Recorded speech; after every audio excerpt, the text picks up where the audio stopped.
Hello, and welcome to my first Foundation stream. Today we are going to be playing Gruul Burn, aka Druid Burn, as I like to call it. And yeah, basically we have ourselves a mono red burn deck, except a light little splash of green to support casting Questing Druid, who is an absolute beast, and playing some Paw Patch formation on the side, which is really imperative these days with big demons flying around, with 6 toughness notably, not 5.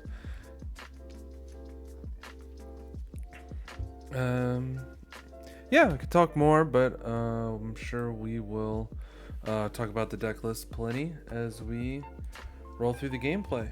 So let's play Magic.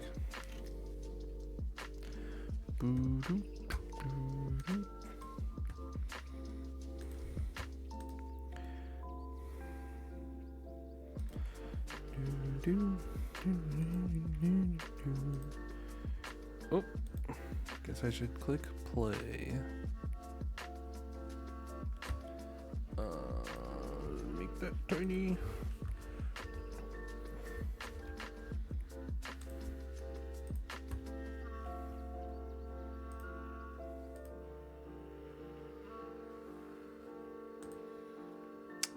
Yo, what's up, Max? How's it going?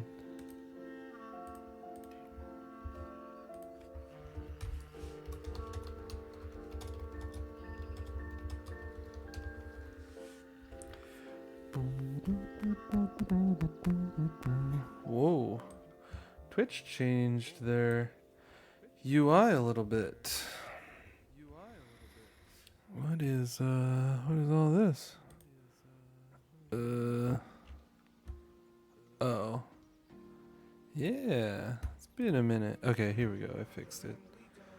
Alright, hide chat. Hide game long.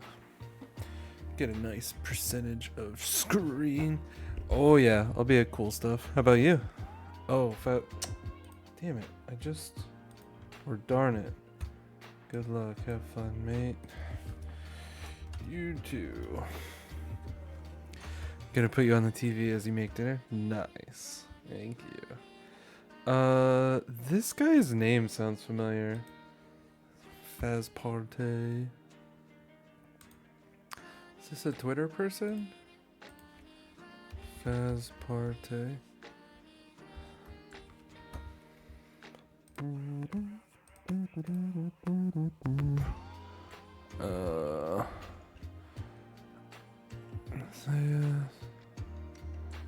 He had an energy deck.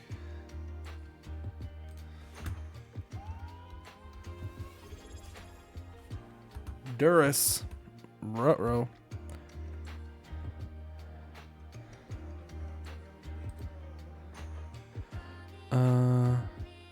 I don't know, their name sounds familiar. They have a lot of moto results. I don't know what their handle is. Yo! Sage, thank you so much for resubscribing.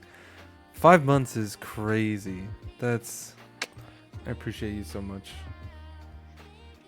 That's awesome. Thank you.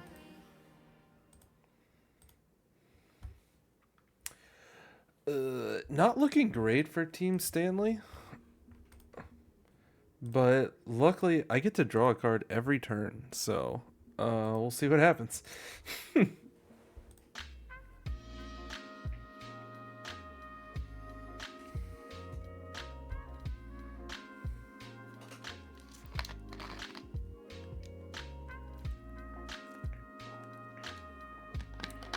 Dang.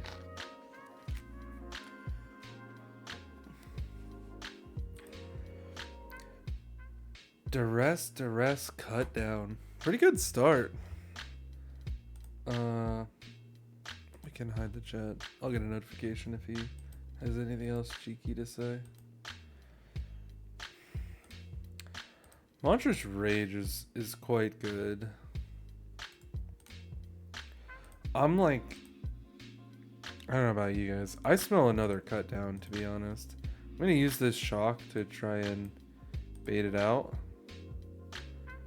Because if he lets this resolve, then the shock that he knows about would counter a cut down. Okay, let's just go for the throat. We're just effed. Loving my background. Thanks, dude. What is the best Boros Burn standard deck right now? If I were playing Boros, it would probably look a lot like this, except with Boros Charm instead of Questing Druid. But Boros mana is really bad. You're... oh my gosh, this is brutal. Imagine drawing a Questing Druid. Might be that BX starting hitting that. Yeah, I mean, definitely Duress cut down, Duress go for the throat. Fucking Scavenging Ooze? Are you kidding me? Followed up with your life gain thing? This is horrible.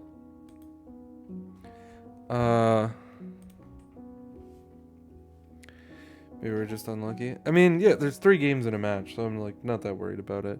Ramel, the big problem with Boros is that you don't have the Verges, and so your mana base is just a lot worse. You have to play Plains or fucking Thran Portal. And Boros Charm is a big payoff, but I mean, Questing Druid is also a really big payoff.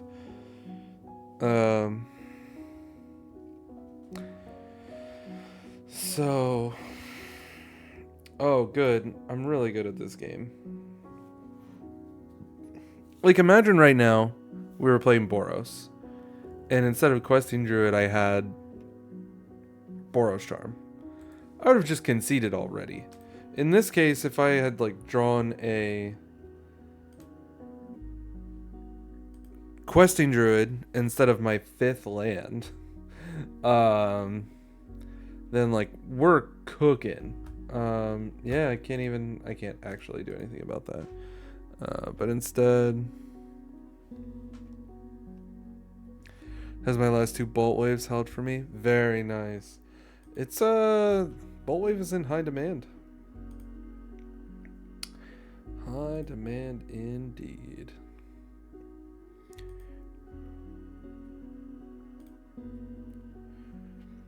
And Lightning Helix is just lifelink Lightning Strike. And like best case scenario, you're making up for the life loss that you incur from your worst mana base. Oh, good. Skill issue on my part. Document that for me, guys. Drew 6 lands. Sorry, folks. Okay. So we got Golgari. And we saw a demon before we bounced out of there. We want Fealty, we want Nemesis.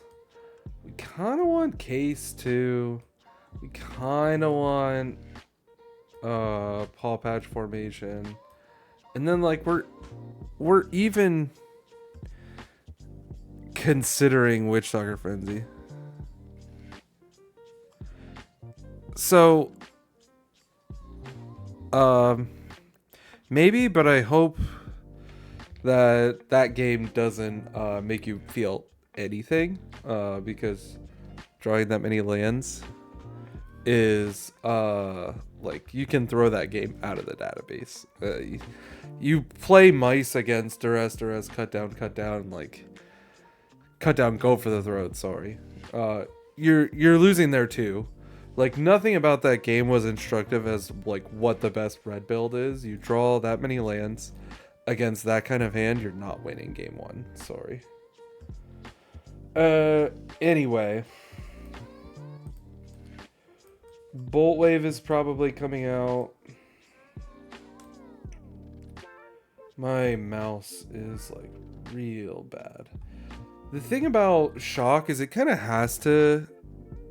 No, but they take 1 from the mouse. Uh,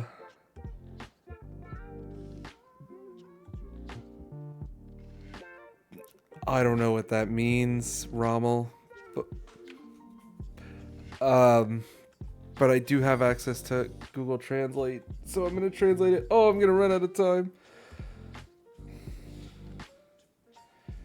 Line with main deck. Okay, sorry. I'm gonna say goodbye to a couple Monstrous Rage, and that gives me 6 cards. Ooh. I could probably cut like 2 shocks. My laptop is so slow. And I'll play like 2 Paw Patch, 1 Frenzy. Alright, we got there. Monturius, yeah, my bad. Bolt you. Okay, if that means bolt you, I'm in. What's up, Curly Fries? Thank you so much for following.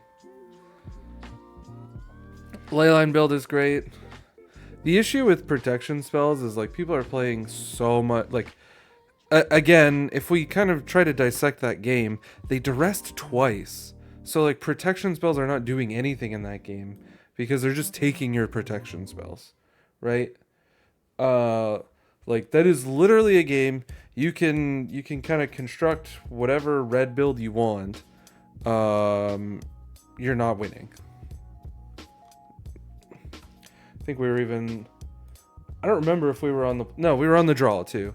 Like we're on the draw into duress, cut down, duress, go for the throat. It's okay to lose sometimes. It's good to like digest and dissect and, you know, think about what could I have done differently, but like because of the composition of their hand, it just doesn't matter.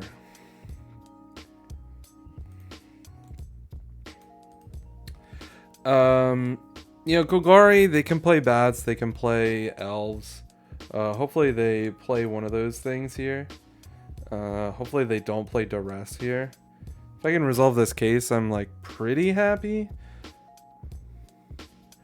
But overall, it wasn't the best keep. I suspect we're just gonna lose this one. Just kind of such a cold start. It's hard to feel too good about it. But bad game ones happen all the time.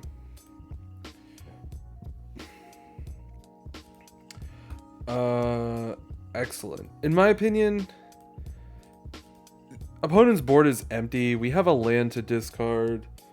I don't really want to give them an opportunity to duress me. And if they spend like a Terra Sunder or something, I still cycle to land into 2 more cards and 8 a removal spell, which I'm fine with. What just happened?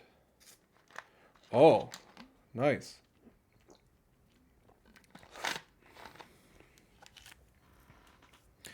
Well, that's a fun way to win game 2.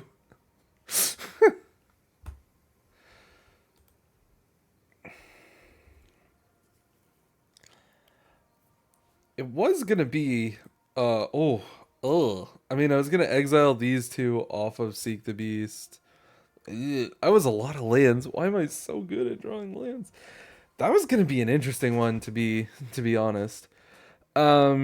Yeah, so to talk about sideboarding a little bit more, we're definitely keeping in all 4 bursts, and I need at least 2 shocks. Or I want at least 2 shocks because of the bats and elves. I want to be able to efficiently answer those. In more kind of creature heavy builds, I would generally just like kind of tell my opponent, you know, good luck and keep all 4 Monstrous Rage in, but since we're a little lighter on dudes, I'm pretty comfortable trimming 2 Monstrous Rage. That said, I don't think there's any universe where Kellen is saving the day in this matchup. So I'll play an extra Witchdogger Frenzy. help myself deal with all their big wall creatures. And probably resubmit like this. Frenzy is good but not great, because it doesn't hit their 6/6 flyers, but that's why we have Paw Patch formation. Still nice to have as an extra answer to Glissa. And maybe they're playing Preacher. Maybe they're playing the 3/4 Vigilance that makes maps. I forget what that one's called. Lenny, thanks for the follow, bud. Also, my computer is really chugging. I'm gonna turn off the music. Sorry, guys. I can sing every once in a while if you guys get bored and want me to sing. I can do that, but pausing Spotify for computer health. I mean, it's a keep. It's a pretty good keep. Lands and spells. Claw, Burst, Strike, Nem. A Paw Patch over the one that gives +3. Yeah, I like, for the sideboard, I like the removal spells. I really am quite uncertain how much value we're getting out of protection spells these days. Well, okay, Duress doesn't hit Nemesis. But another Duress plus Cut Down. Yeah, 2 mana for a protection spell is a lot. I mean, that protection spell does a lot. It's, proactive and reactive at the same time, but...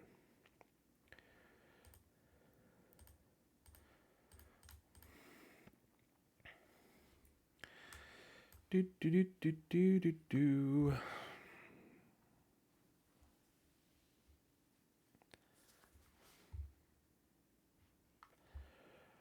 Ugh. This is where it starts to get a little bit interesting. Like, surely they have another go for the throat. I don't think I can just give away my Screaming Nemesis here.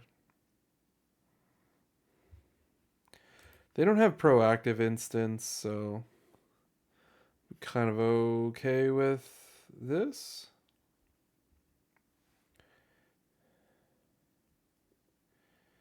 Yeah.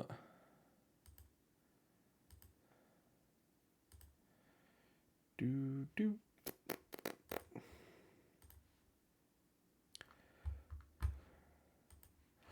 Well, hold on a minute.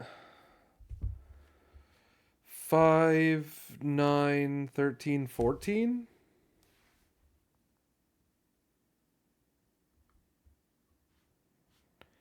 Five, 9, 13. This is 14 if they don't block.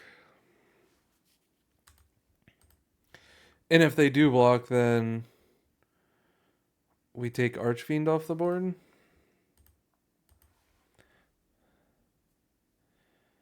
I suspect they won't block, but if they do, okay.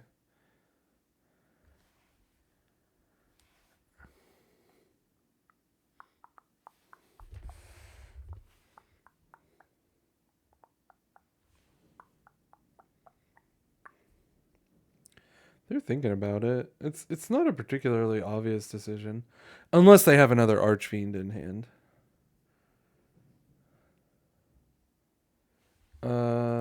But they have decided to trade it away.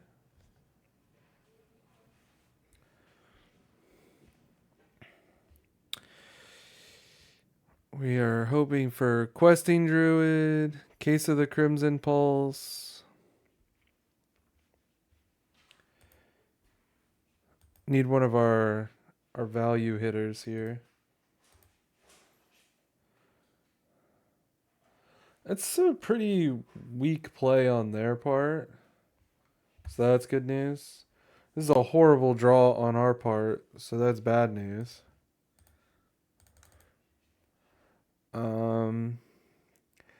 I don't particularly want to trade Nemesis for Mosswood.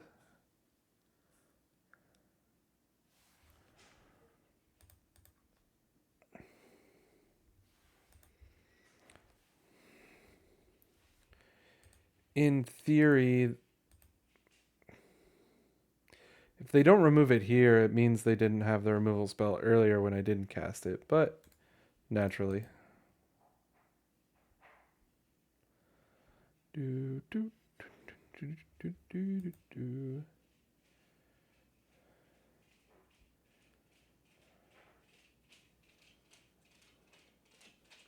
Hi, Sandy.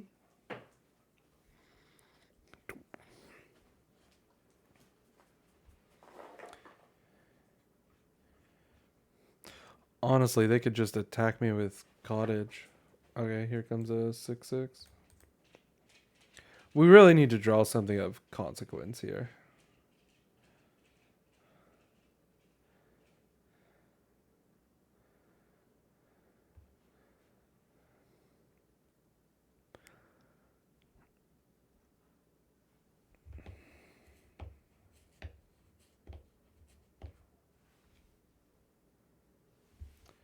Sent me a message.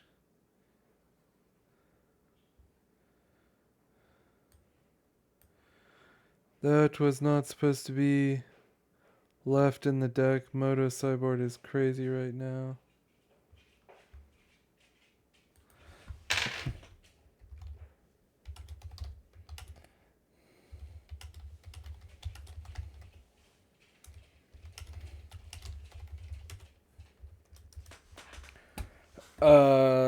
Not one of the draws we were looking for.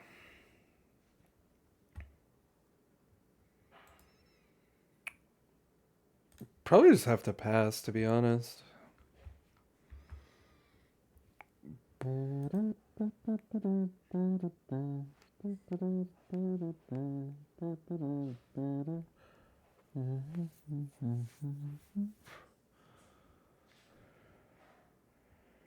Oh yeah, that's kind of what I suspected. We are at the point of the game where we definitely have to do that. But hey, Shock just killed a 4/4, so that's something. Good. Look out. Here comes getting in for 1 on turn 7. Danger. I mean, theoretically, we could still draw Questing Druid or Case and hit into... Okay, Questing Druid double Paw Patch formation would be the hit. Okay, we're halfway there. Questing Druid, double Paw Patch formation.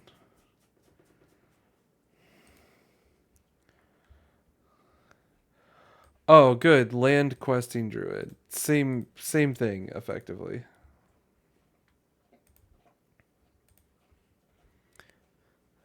Oh. Imagine if we had done, like, some amount of damage earlier in the game. That turn actually went really hard.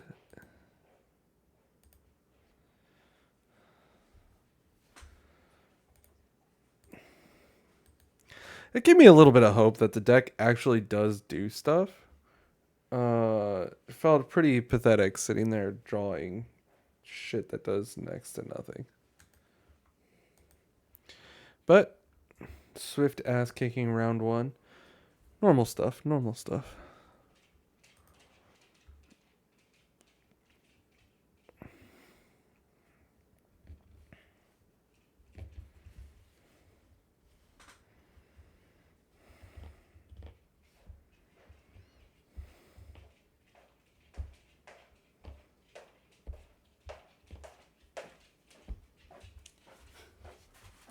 I think it's magic. Oh, nice. Thank you. And Alexis. You're on stream. Hi. Oh, people can see me? Yeah? Uh-oh. They can Oh.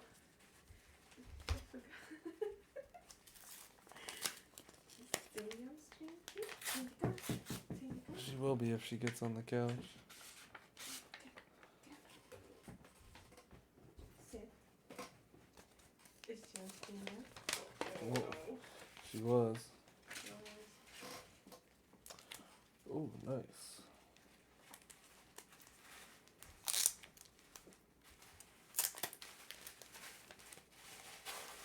Nemesis.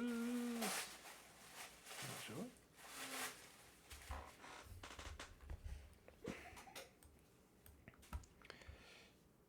Nice.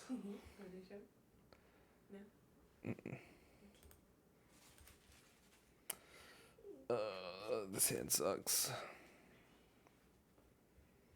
Nice. All right. We went from infinite lands to no lands. So that's good. This is great. It's going perfectly. Okay. We drew land. So we're cooking. We're alive. The ideal play here...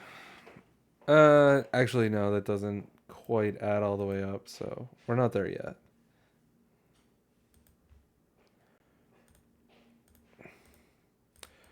This hand is cooking. This hand is like one oops, my opponent played Preacher on turn 3 away from oh my gosh.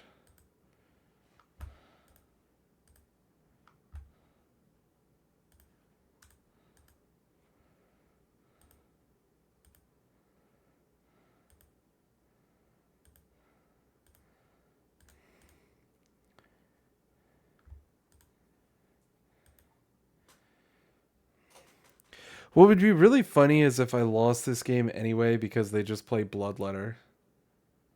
You gotta be fucking kidding me.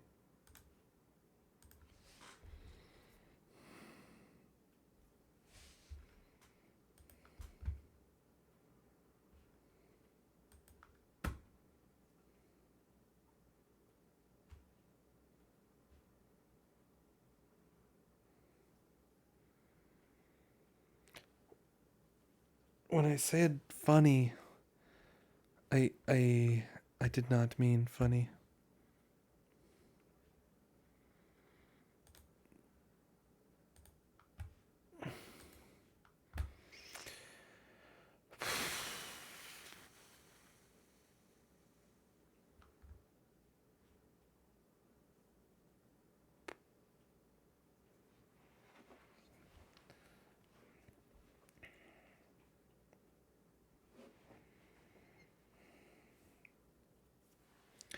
And I bought him to Lightning Strike because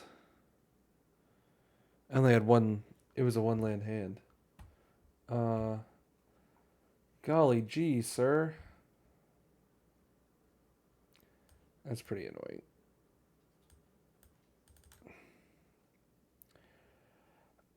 We want Fealty. We want Paw Patch. I don't think we really want Frenzy for this matchup. Yeah. My laptop is still just chugging. Or a computer. It's not even a laptop. Come on, bud. Thank you.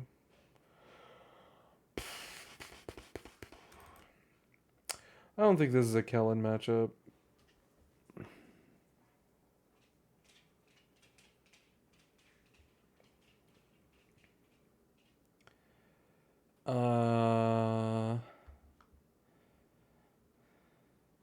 I don't know if this deck plays bats.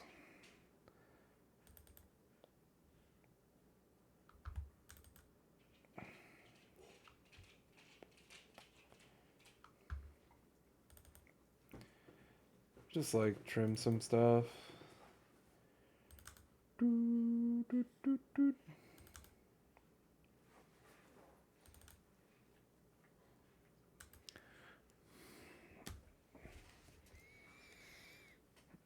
have a Screaming Nemesis, though. It's a pre-release foil because for whatever reason that was the cheapest one.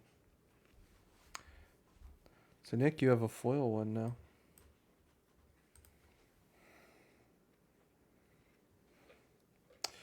Alrighty. How many one-landers in a row can we get? Alright. Streak stopped at 3.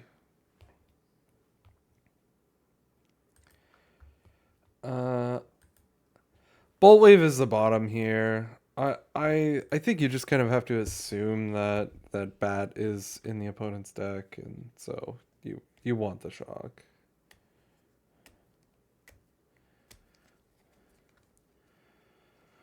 Okay, so it was duress, so wouldn't have really mattered if I had played.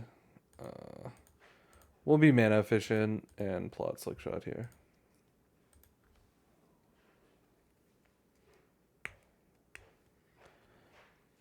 I legitimately cannot open this card.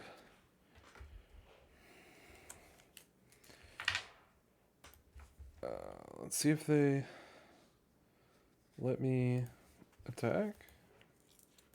They let me attack.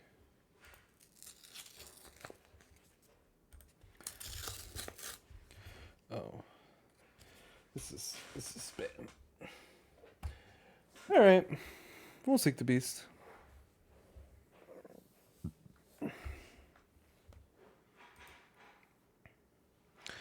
Place a borderless nemesis at 16. Now they're 18. What's the conversion rate? Are they much more expensive now, NZD?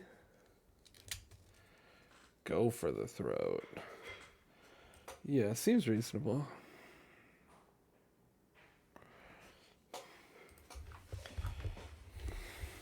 I paid a little less than 18 USD. I think I paid like 14 or 15.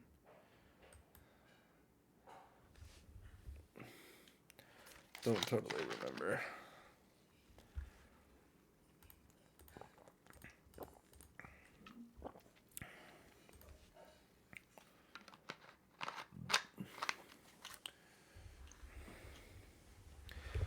Okay, let's see what we got. Oh, good. So the good news is we exiled 2 lands off of Seek the Beast. And then we drew another land.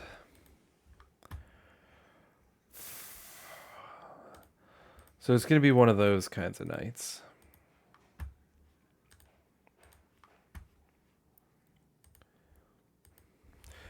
Oh, I think we're going to 0-5. I now have my 3rd person in my inbox who has hit Mythic with this deck.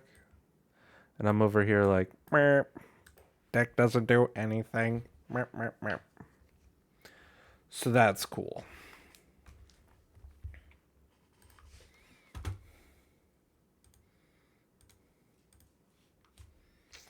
All right, look at that. There are non-lands in the deck. Told you.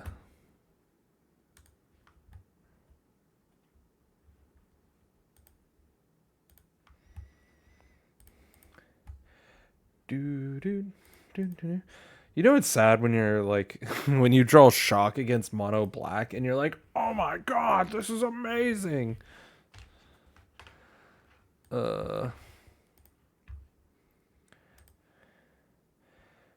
I'll attack first just for fun, but obviously we're casting the lightning strike. Go for the throat. Yeah.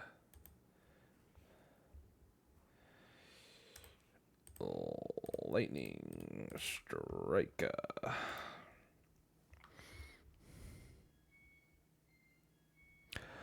What was the reason not to attack with Swift last turn?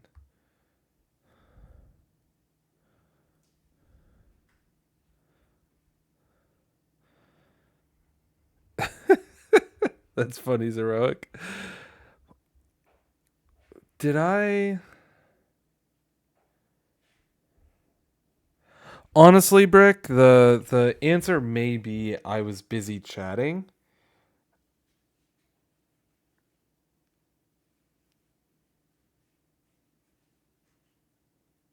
Oh my gosh.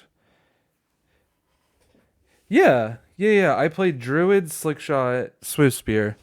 Did I just not attack with my Swift Spear?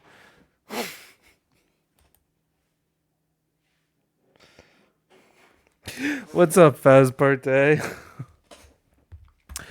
All good, dude. You definitely gave me I recognize your name. I just like couldn't remember quite from where.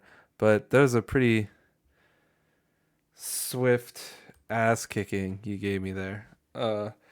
It could have just been a mistake. I appreciate you thinking that I had some like next level reason to let my opponent keep one life. Um, but I did not. Uh, I just like was a little bit brain dead. So I'm gonna keep this hand, and it might kind of look a little sketchy, but hear me out. This is 3 cards, but none of them can be duressed, even though Questing Druid is actually an instant. And better yet, it's an instant that draws cards. And so it looks like a 3. Oh fuck. Alright, we're back. I'm in it now. Cause imagine that I had mulliganed this for like 4 non-lands, right? But then one of them is an instant or a sorcery, and then they just duress it away. And I'm like, oh shit, you know, I'm stupid because now I'm back to like a 3, except I have 1 less land. And maybe my 3 is less of a banger. So in this case, a banger 3 with Questing Druid and no instants or sorceries, I feel like is kind of a 4. Because it like duress is just I've been duressed so many fucking times. The mid-range player B cries when a duress whiffs. Meanwhile, I celebrate it. That was a really good read. I hope that I'm kind of like maybe I'm back now. Maybe that's what I needed. I did draw the 5th land already, which is not great, but we can just stop drawing lands now, and it'll be fine.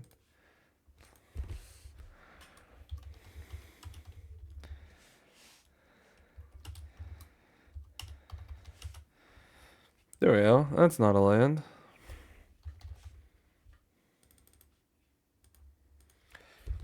Now we're cooking. No one is playing that man's dream of not only duress, so I hate that keep.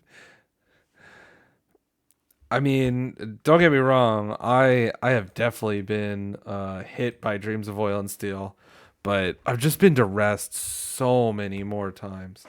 If I honestly, if I like make that keep and I'm like, oh, this is a good keep because duress, and then they cast Dreams of Oil and Steel, I may have just turned off my computer right there. There is a real chance that I would have just been like, you know what? Thanks, guys. Love you. See you later.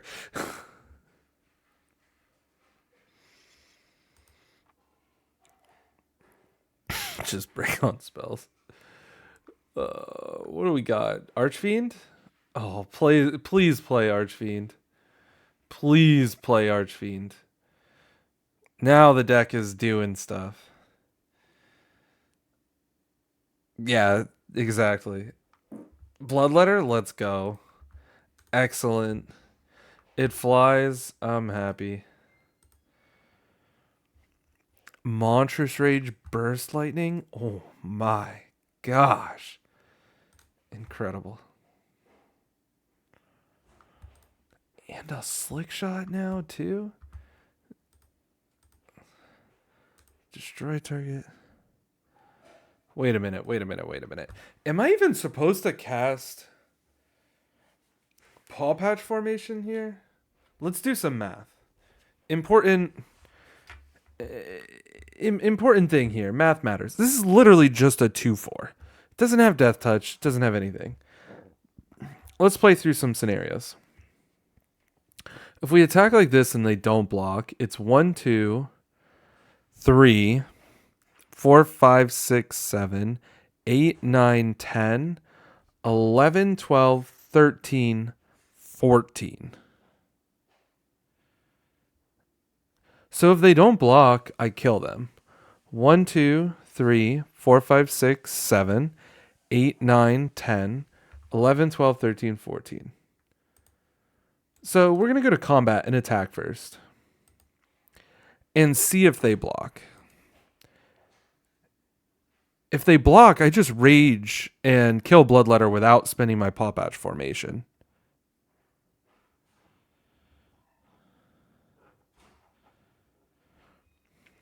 Great. So this is fine. So they're not going to die, but I still kill Bloodletter, and we're great. This is fine.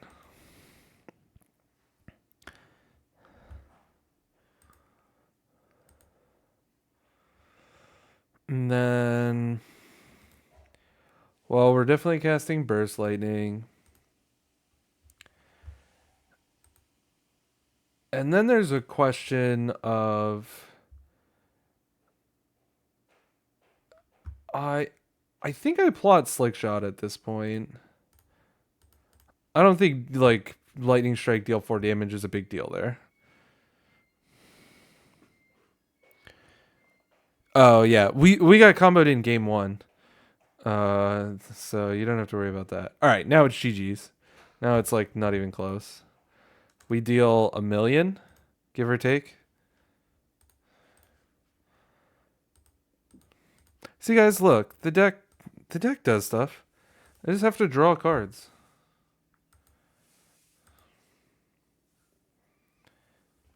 Yeah, they didn't even make me cast these 2 cards. I literally didn't even need the Paw Patch formation at that point. Or the Slick Shot. Just like Bolt Wave, Lightning Strike. Your opponent disconnected. That is how it's supposed to go. How did I sideboard? I want to take a mental note, or at least put on stream so I can look back. Against Mono Black Demons, no Case, no Frenzy. Which, like, maybe against Mono Black. Thanks, Sage. With Bloodletter, maybe Frenzy makes more sense. It's really hard to sideboard right now. There's so many good cards in Standard in, like, every color. And so you don't totally know what your opponent is doing. And, you know, you don't want to overboard, blah, blah, blah. Hi, chat. This is fine. This is solid.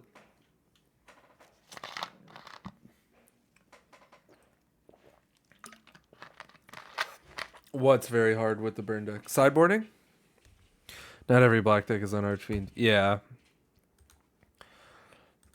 Honestly, I think I'm fine to just like run out Kellen as a turn 1 Savannah Alliance. And if he gets killed, fine. Yeah, I'm super okay with that. Like, there's Kellen doing kind of sort of exactly what I want him to do. By the way, every time a Boros player keeps 7 and just starts with Inspiring Vantage, you know you're playing against a luck sack. Because if you don't start off with Inspiring Vantage in the mirror, you are so far behind. It's like legitimately not even funny. How, like, you know, Boros mana basically, Inspiring Vantage is the only free way to get white.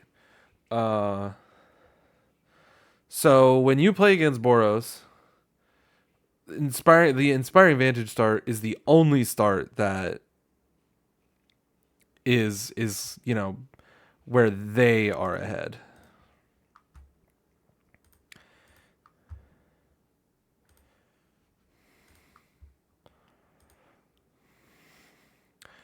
So you can officially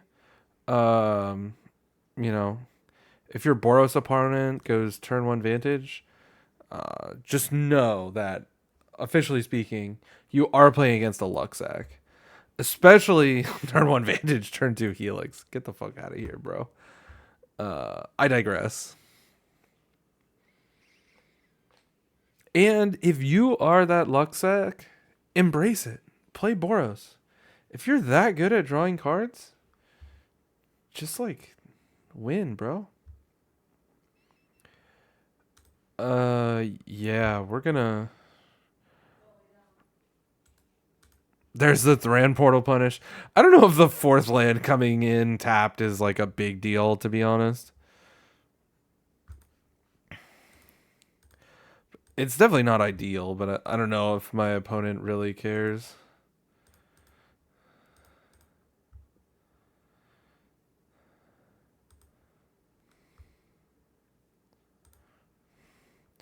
Are they just... Is there other card in hand Boros Charm, maybe? That would be kind of funny. If they die here, it's gotta be Boros Charm in hand. Please don't cast Lightning Helix. Please don't cast Lightning Helix. Okay, I think they would have cast Lightning Helix by now.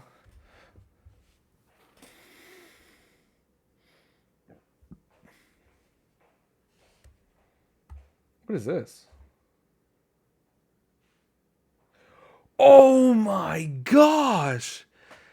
Galaxy Brain. First of all, their last card was Boros Charm, which is funny. But Galaxy Brain there, my opponent is a genius. They use Boros Charm to give my Swift Spear double strike so that the first strike damage hit Nemesis and they could use Nemesis's ability to kill Slickshot before regular speed damage. Oh my gosh. That was in Andrea, that was Galaxy Brain, bro.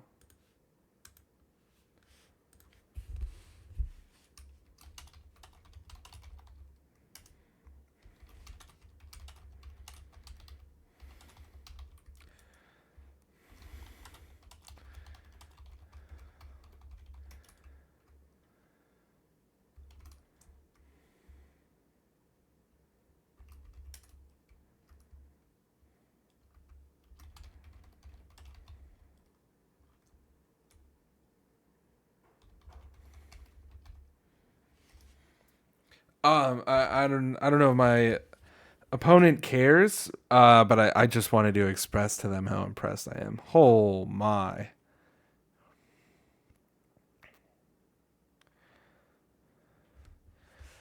Oh my gosh.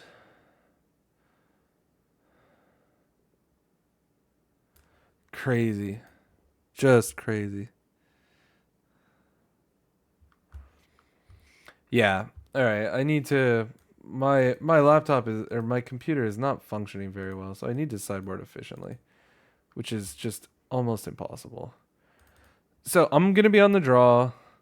I'm bringing in Nemesis, the 4th Nemesis. I'm bringing in the Pyroclasms.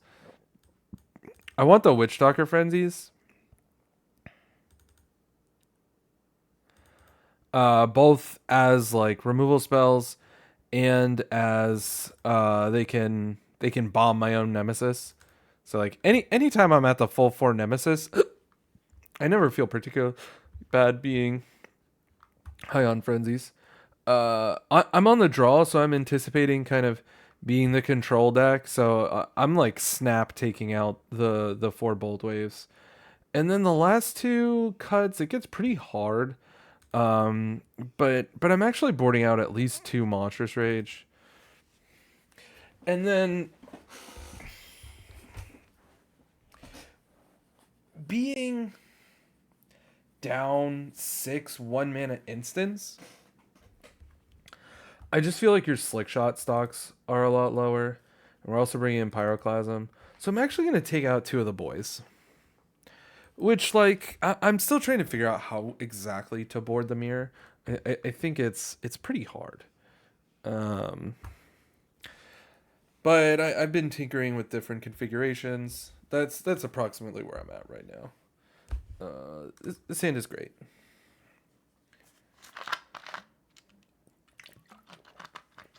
No turn one vantage. We're excited about that. We have Copperline, which we don't care that much about, but it's pretty good. Claw blocks Lava Runner, unless he goes Runner instant. Oh, he's gonna test me. Now, I would love to block here, but there's no reason to risk kind of giving them a free kill when a block there saves me one life. Like, come on, Stanley. It's one life, bro. All right. Seriously, I'm gonna damage this card trying to open it.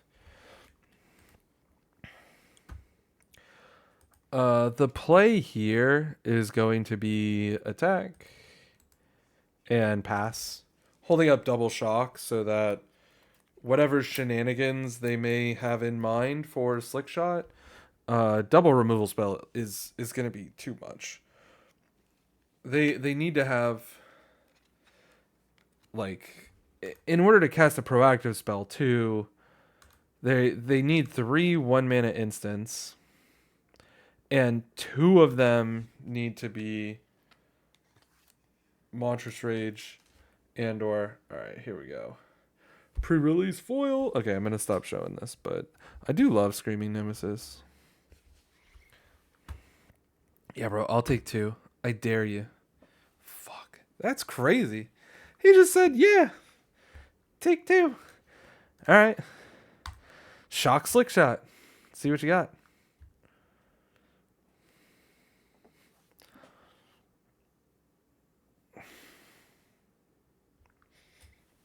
What? All right. Oh, another Nemesis? Great draw. Give that draw a 10 out of 10.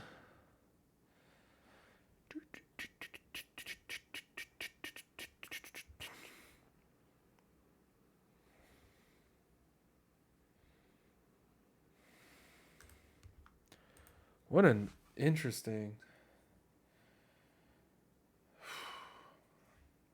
My opponent Galaxy Brained the shit out of me last game, but their play patterns here I don't totally follow.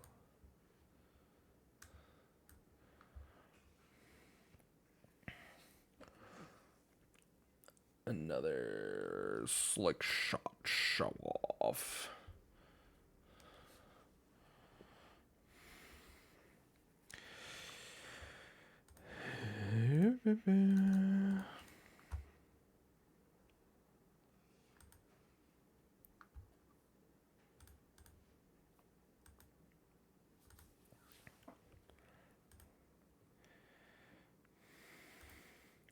You could make an argument that I should have considered blocking with one of those Nemesi.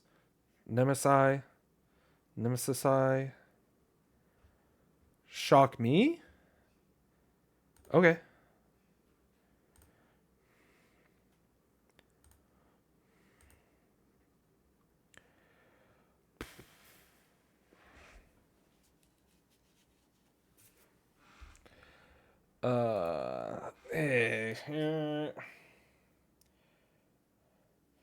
So if they have Boros Charm,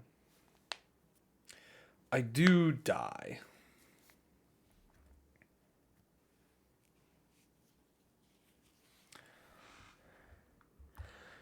And given that my opponent played correctly in game 1, I'm going to assume they'll play correctly here.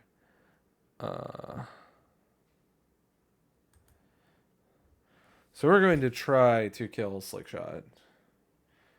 If they have to use the indestructible mode on Boros Charm, then I don't die. And I can kill them next turn, casting Frenzy on my own Nemesis. Okay, we didn't die.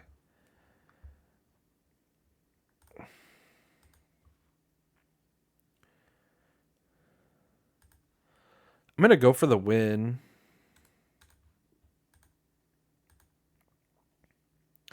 I probably didn't have to attack with Swiss Spear, though. I think that was a misplay.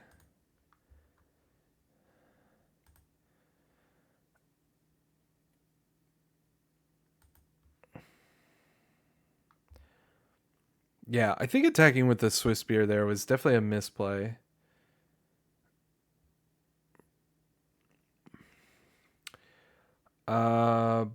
But oh, we did the thing. Yep.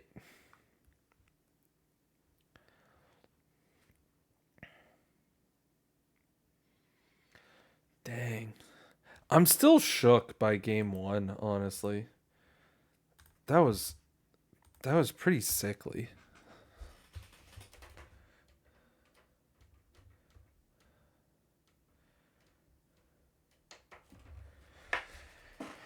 Okay. I was thinking about taking a brief break, but we got queued right in.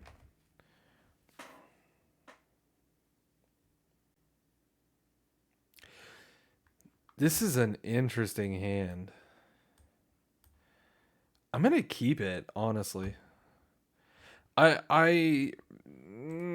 keepable this is really depends on the matchup. So like in the blind, this is a pretty sketchy keep. But I'm just looking at 8 burn damage, a monstrous rage, a questing druid. How can I say no to that? Unkuchufli. Unkuchufli. Thank you for following. Appreciate you.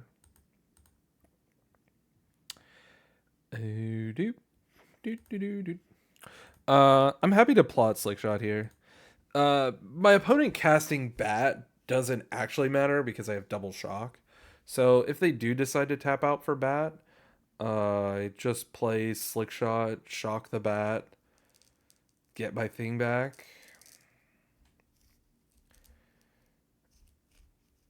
And Mosswood is, even better, honestly. Definitely just taking the lane and dealing a bunch of damage here, because now my opponent is at 9, and I have 7 burn damage in hand. So even if they cut down the bird, which is expected, we're so deeply far ahead on the clock that it shouldn't matter. It should be very hard to lose this game. I am going to just hold up my shocks next turn, seek the beast if I don't need to spend a shock. Or even, I can't think of a scenario where I'd have to spend a shock, so I am fine to just seek the beast here. Caustic Bronco. All right, let's... Lightning Strike and land is a good hit.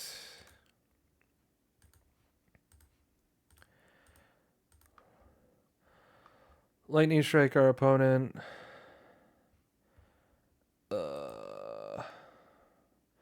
Hold up the shock.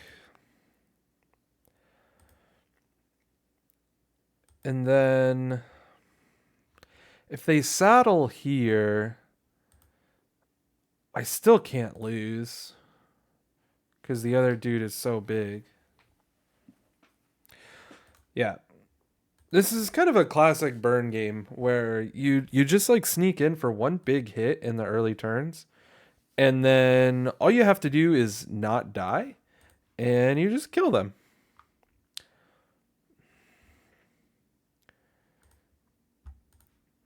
Boop. Boop. And we even had an extra burn spell to spare.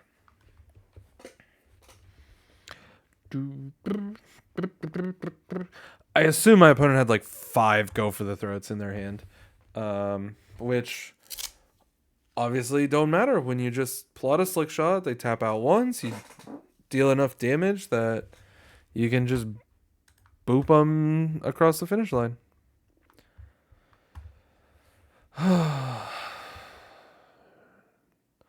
What cards did we see? Bronco, the other guy.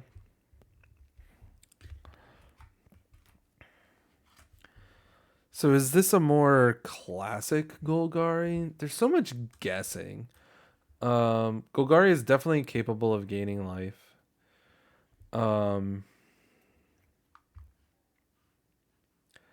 We definitely take out Bolt Wave, especially on the draw, in favor of like, we do need to be some amount of interactive. I have a theory that Pyroclasm is actually good against the low to the ground builds. So we saw Bronco. I'm sure they have Bat. I think a lot of people are going to be playing what's that card?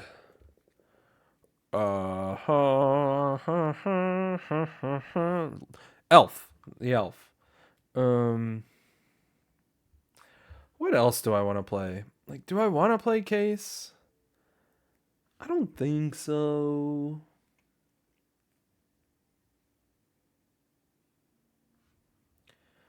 Do I just play Twisted Fealty? Stay pretty low to the ground? Do I want Kellen in this matchup? Kellen never gets out of cut down range. But I do like casting Kellen. I'm gonna play like this. We're doing our best. What's up, Unearth Snap Unearth? What's the point for Eternal Weekend? I have no idea. I play Standard and Pioneer.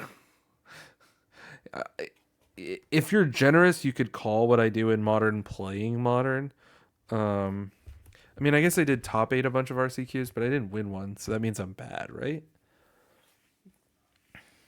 If it's Standard or if there are Standard or Pioneer events, play Gruul.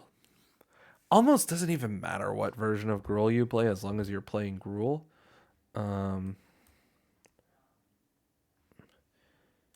Okay. Double Swiss Spear. This seems pretty good. But for non-Pioneer and Standard formats, unfortunately, I am useless. Dreams of Steel and Oil. Here's the dream for Brick.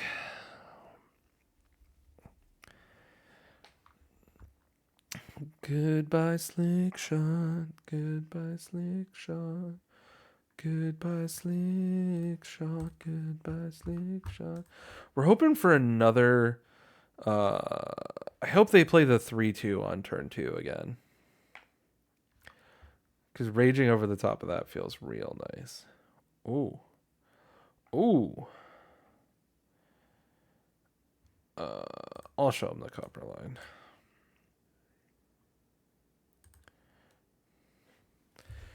Am I supposed to read that my opponent doesn't have cut down here? Nah, they're thinking about casting a spell. Fuck yeah, fuck yeah. Let's go.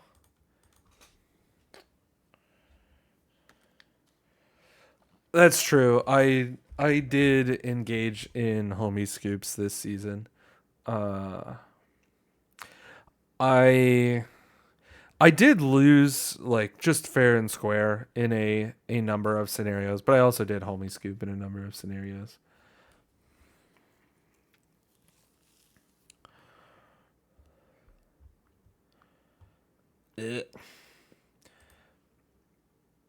We really needed a non-land there. We're now sitting at a cozy 1, 2, 3, 4, 5 lands, 5 non-lands. So we're kind of back to our round 1 ratios of drawing pretty badly.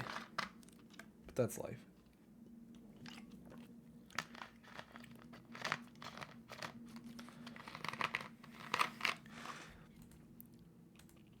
If they cast a 6/6, we making beating Golgari look easy. I think I'm gonna lose this game unless I start drawing some non-lands. But if they cast a 6/6 here, oh my gosh. You know there's a Twisted Fealty in my hand. Okay, Choking Miasma makes a lot more sense. It's the boy. Okay. I actually have a fair amount of high CMC stuff in my deck, so I'm going to be patient firing off this Druid. But hopefully my opponent plays Dreams of Steel and Oil here. That would be pretty funny. Restless Cottage. So they think my hand is dog shit, which is like a fair assumption. But I do have a Questing Druid.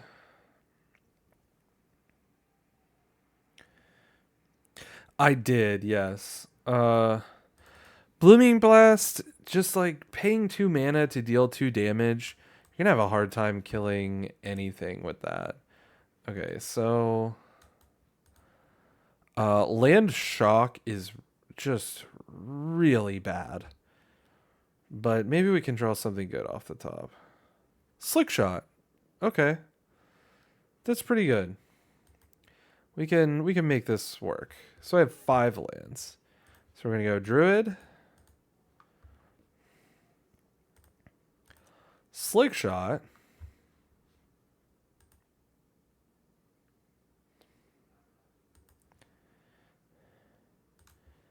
Shock you. Hit for 3. By the way, Twisted Fealty, you can target your own creatures. So if I had drawn like Monstrous Rage, no, that wouldn't be enough. But there is a universe where like if it's turn 6 and I have a Monstrous Rage, that I just go like Druid, Monstrous Rage, Fealty my own Druid to give him haste. Yeah, Frenzy's great. It hits a lot more stuff, and you can, as we like to say, you can Goblin Grenade your own Nemesis, because typically Frenzy can only target creatures, right? But you deal 5 damage to your own Nemesis.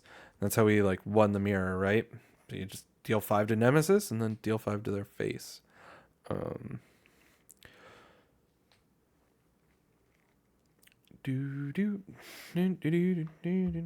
Non-land. Preferably non-creature non-land. Monstrous Rage is not bad. They know about this Carplusion Forest.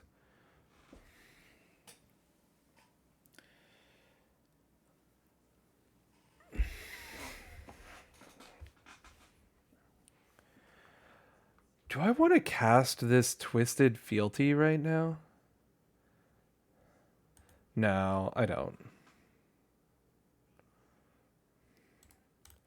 Oh, but maybe I did want to. They're going to block with Cottage. I guess I'm Raging Questing Druid. And then that forces them to only really be able to like make one relevant removal.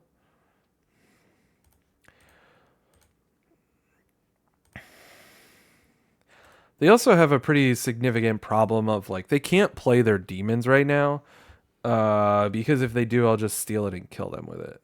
Oh shit! Are we going? That was just game.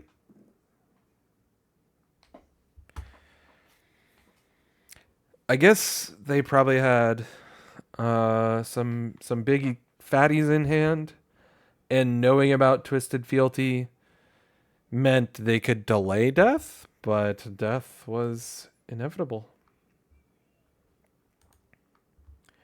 All right, now we got some steam going.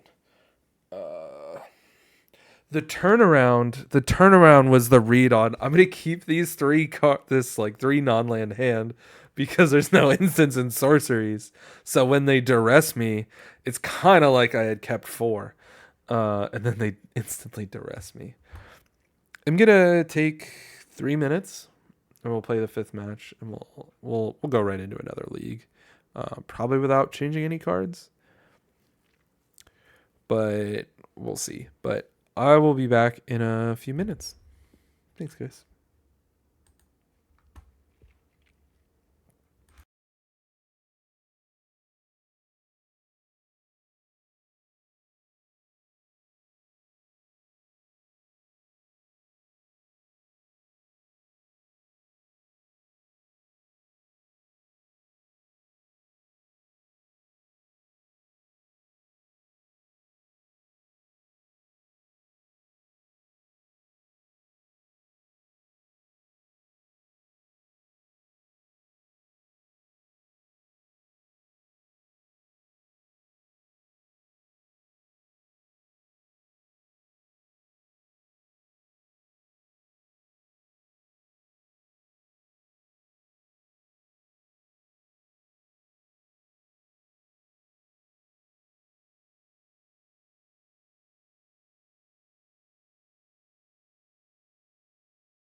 Alrighty, let's get back into the queue.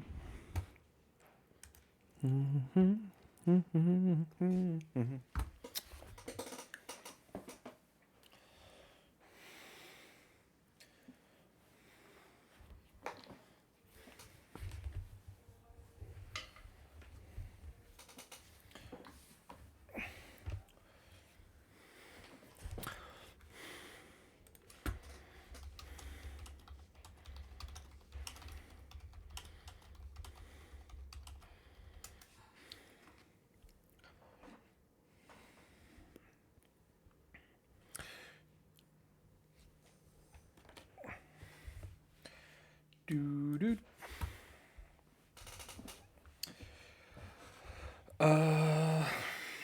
This is a keep.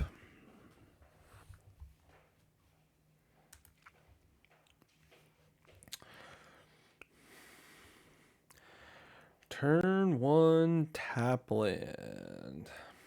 I'm gonna play my untapped land and cast my Kellen and see if they want to kill my Savannah Lions or see if they want to do something else with their mana.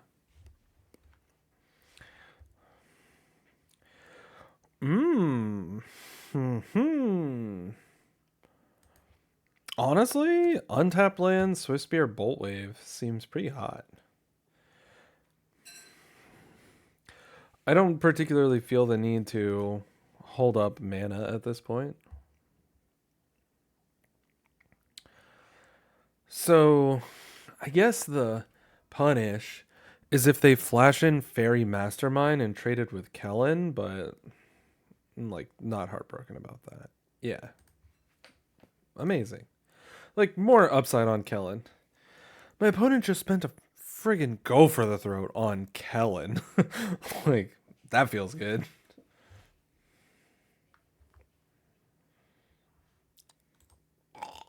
Okay.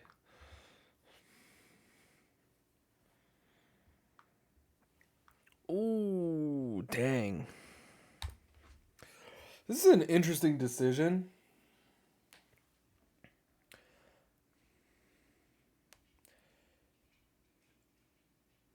Because I have a free pass to deal damage.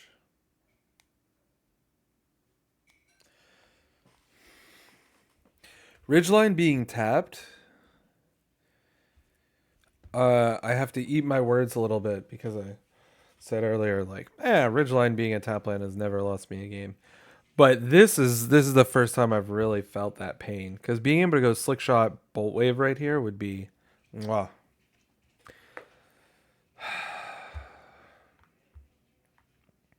This is 4, 5, 6, 7, 8. So my opponent goes to 5.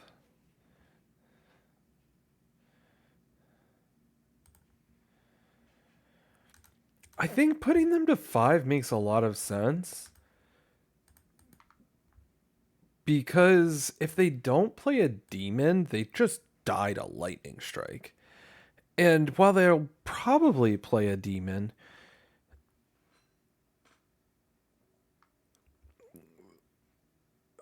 I don't know. Maybe that was wrong. Because now they have an Archfiend. Oh, but I have a Nemesis. That's quite good. Do. This is pretty interesting, though.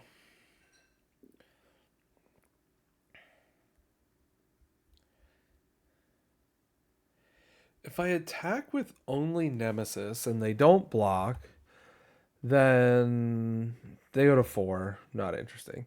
If they block, Nemesis takes 6. I put them to 1. They gain 1. Oh, yeah, no, it's fine. I don't have to give them Swiss Spear for free.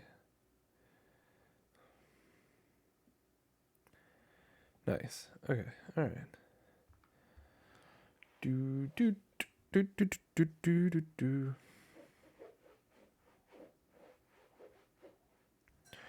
Oh no. No. Hate that.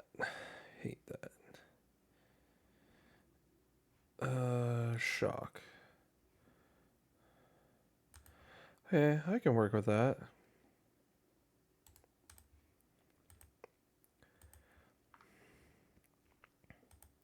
Whoop. So, Lightning Strike presents lethal.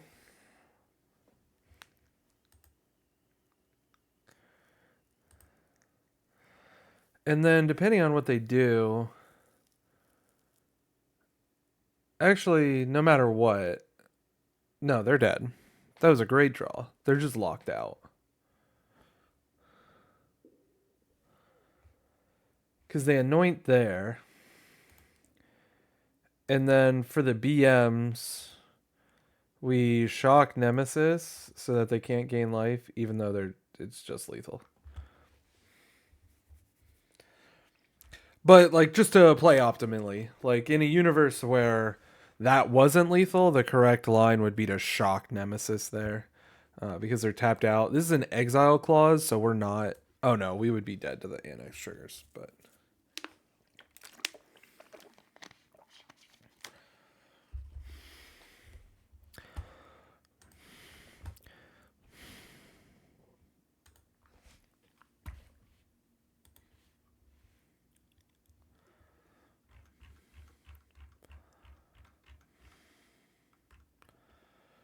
Do do do do do do do do do.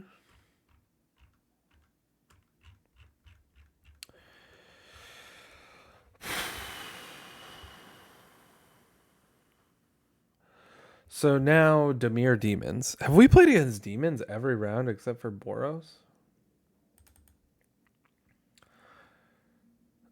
Fealty stock pretty high.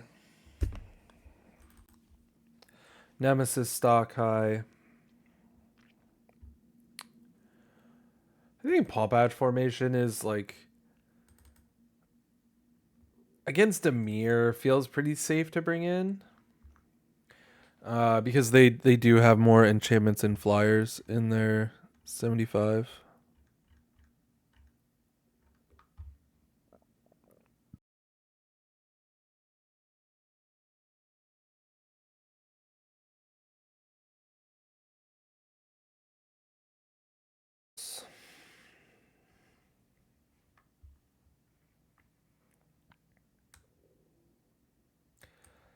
I mean, Bolt Wave comes out a lot, but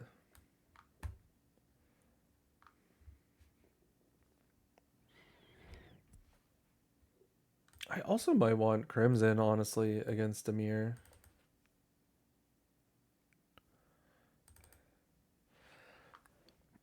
Yeah. And then outs. Oh, I'm going to run out of time. Come on, computer. Bolt Wave. Take out a couple Monstrous Rage. I'm going to run out of time. They don't run any damage-based removal. I don't like cutting all the Monstrous Rage, but that's what I'm going to do. I'll reboard.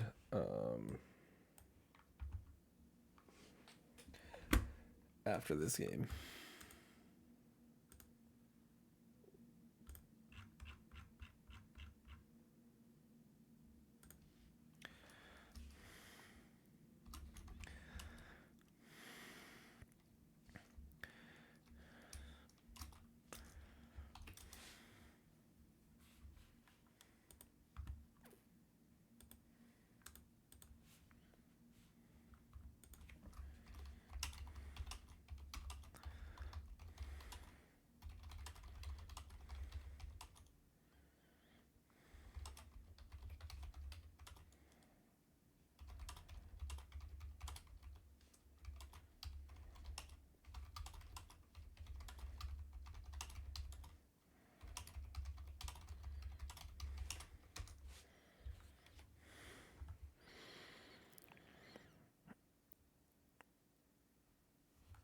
That many. I think Dimir really well. At least Overstrike Shock doesn't match Unclaim the Police. Two different duresses.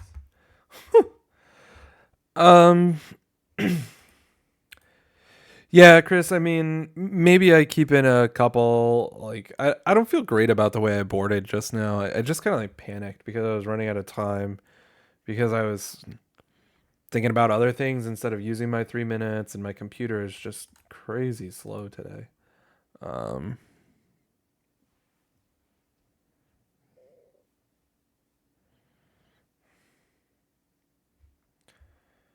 Oh shit. They already spent 2 duresses. What are the chances they fucking hit me with another one? I'm just gonna run out Nemesis. Attack with my dudes. Like I don't want to discard Nemesis or Slick Shot, so I'm not casting Crimson right now. Oh my gosh, dude.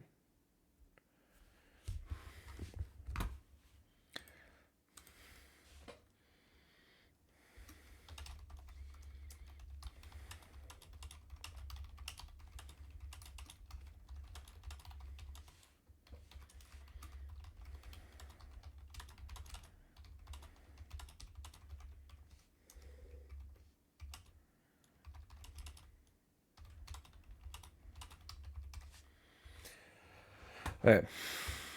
They're at 14.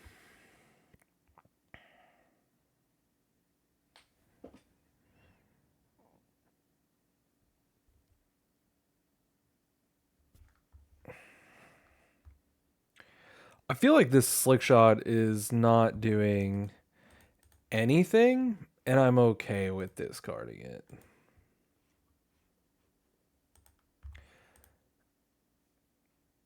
Thornspire plus shock.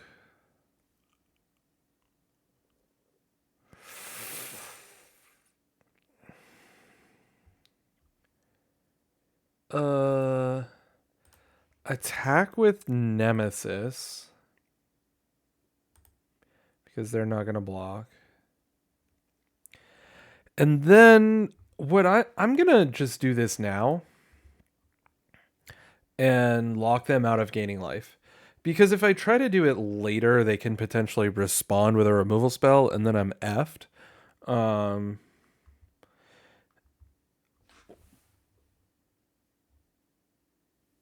Fuck your hand disruption, bro.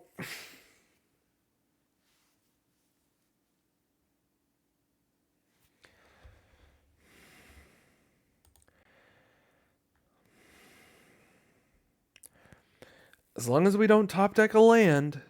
All right. We are cooking. Opponent has no cards left. We're drawing 3 cards next turn. They're at 2. I don't think there's a universe where we lose this game. Sween there was ambitious. I think they feel like, yeah, I don't know. I think they're maybe just thinking about winning the game more so than not losing, I guess.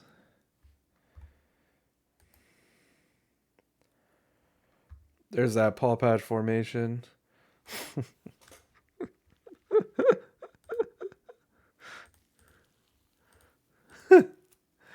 I gotta do it, right? Jeez. Overkill killer.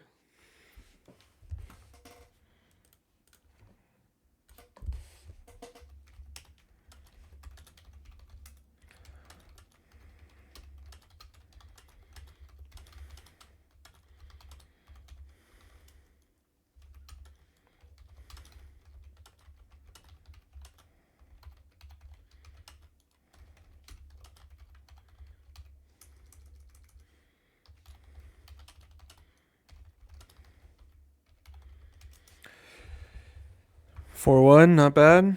Yeah, dude. First league, we lost the first game to Golgari. Game 1, they had the nuts. Game 2, and we drew a bunch of lands. Game 2, they missed the land drop and then conceded because we were doing a bunch of red things.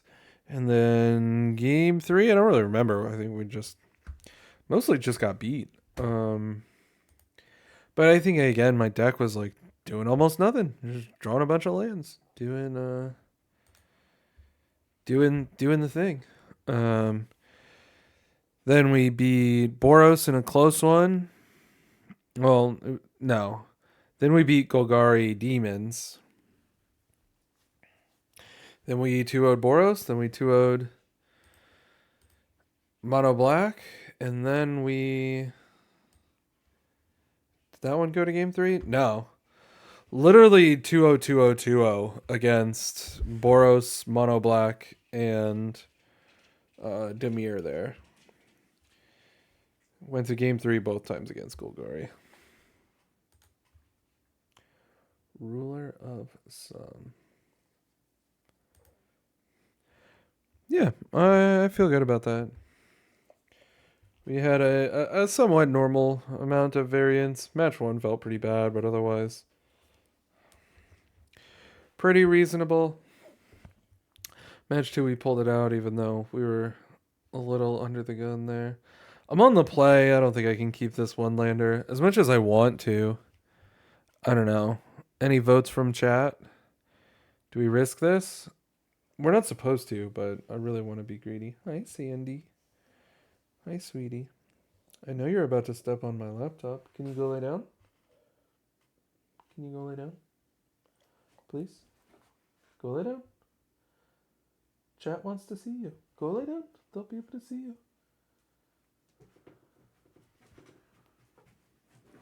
Good girl. Good girl.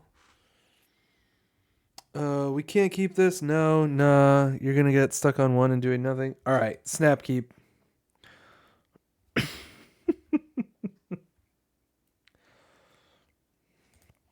This is obviously a bad keep.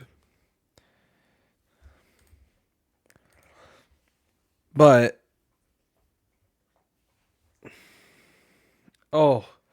Oh. Oh. Oh. Well, we drew the land, but the insta cut down was definitely scary. And then blame my luck and definitely not my poor choices. Yeah, it's heroic. I feel that. Like when 100%. Oh my gosh. Oh my gosh. Runner, runner, land.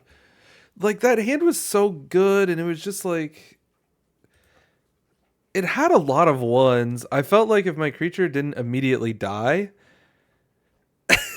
I would be fine, right?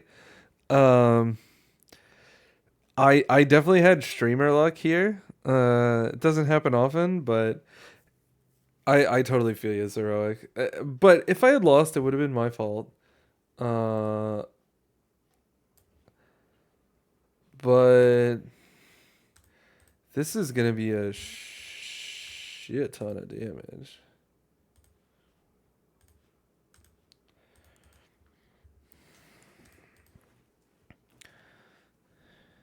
There's also the Stanley factor where you're gonna draw 8 lands anyway.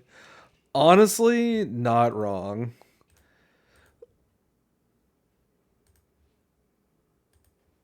Yeah, they're at 1.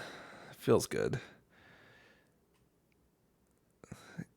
You're right. I definitely, so when I make my keeps, I definitely, if it's land heavy, I'm slightly more likely to keep it than if it's, a one lander. But Zeroic, I think you're onto something in that I should probably be keeping uh one landers more since I draw so many lands. Look at me go. I drew a land every turn this game. Also, Ridgeline haters rise up, because if that was not a ridgeline, I would be in serious danger. But now I get to eat my opponent's 1/1 lifelink. They're still in shock range. And I don't insta lose to the bad top deck. Medium to bad. It's like not that bad, but it's still 5 lands to 6. Not Sandy. Go lay down.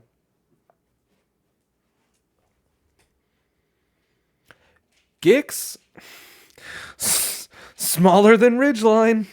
Ridgeline is huge, bro. All right, we drew the shock. What a game.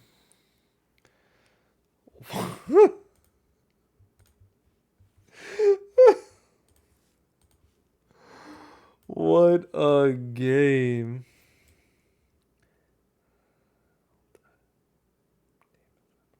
This is an insane card.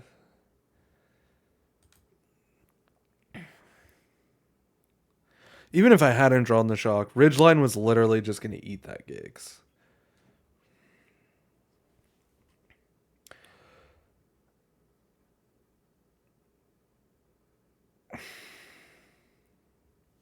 I feel like I'm boarding in Nemesis every game.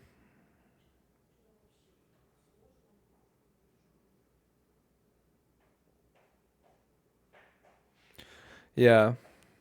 Definitely the Valiant stocks are really good with Ridgeline, but even untapping Nemesis, pretty sick.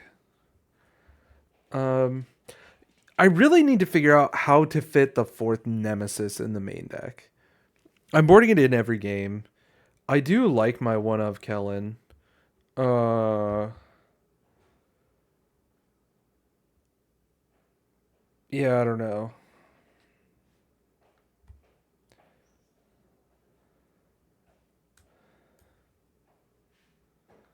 Kellen looking real silly. What are you talking about?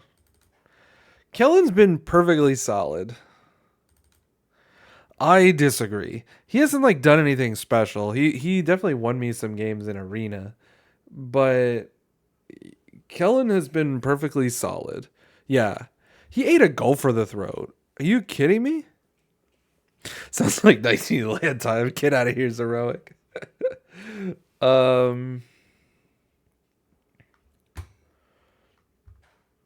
Honestly, Chris, I know you don't like it, but like Bolt Wave is the first out. Just because like every deck requires so much removal. I don't know what threats this black white is playing. I'm gonna go like cut Bolt Wave and one shock and play it like this. Really consider play draw. That's true. On the one hand, that's true. On the other hand, you're also down a card on the play. So, like, playing Lava Spike on the play when you're down a card post board where your opponent has more kind of ways to slow you down, I think is pretty risky. All right. Now, this is a one-lander, but I am on the draw. Look at all these guys. I'm keeping it. If anything, for the memes. Duress.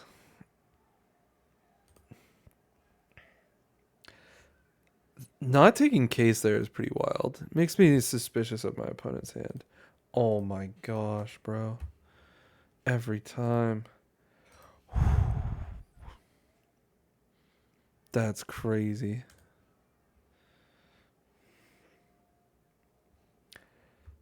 Deep Cavern Band. Deep Cavern Band is gonna take one of my cards. I don't even know what the best thing for them to take is.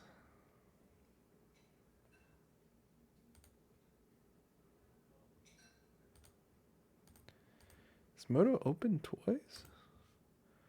Nope.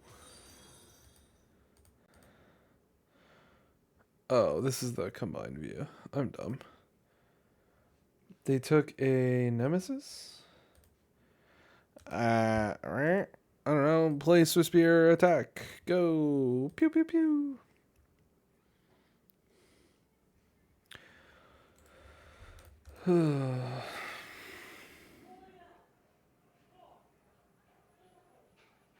Alright, just 1 second, guys.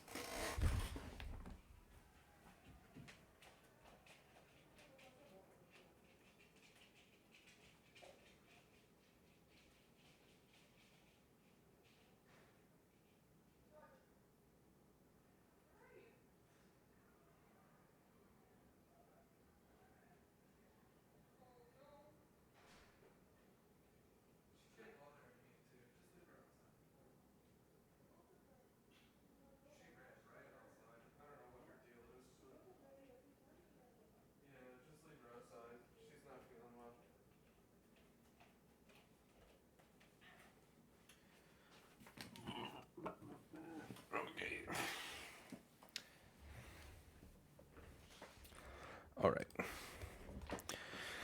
It is time to draw our third land. Oof. All right, that's okay. It was a risky keep. I take responsibility for my actions.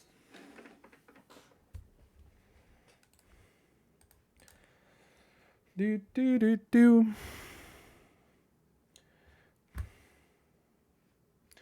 The thing is, like, Case is actually really good at sideboarded as well to help kind of insulate you against mulligans, because when you mulligan, you dump your hand faster and turn on Case faster, so...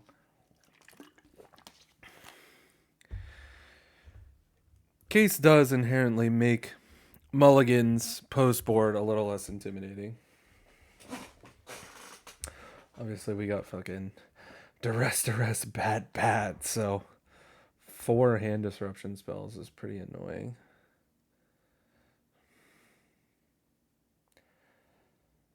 Did they descend this turn? Show game log. Apparently they descended this turn. I guess I don't remember what descend says. All right, Ridgeline has been more annoying than usual, but also won me the game one here, so have to give it some slack, I guess.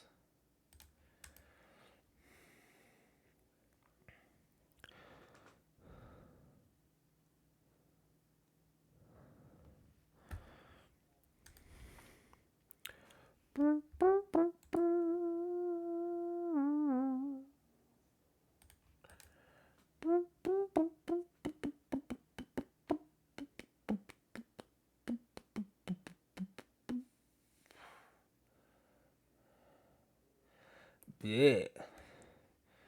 Hate that guy. I would love to draw Shock here and just like Shock Bat,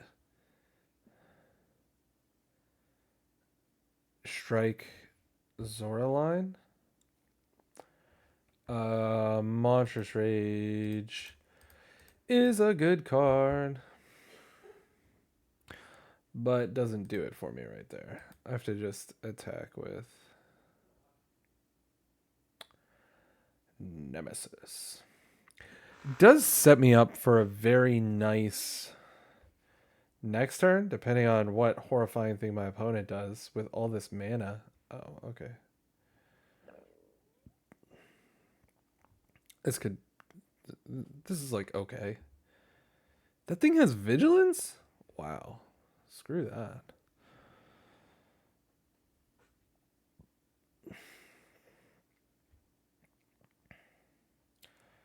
That's so much life gain. Oh, imagine if I could quadruple block that and kill it. That would be pretty funny.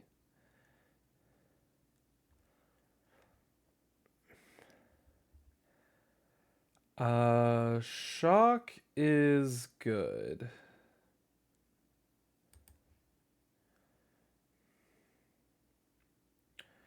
This is a pretty complex turn.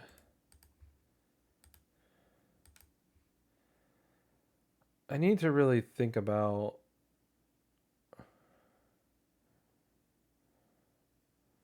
Okay, it's not that complex anymore.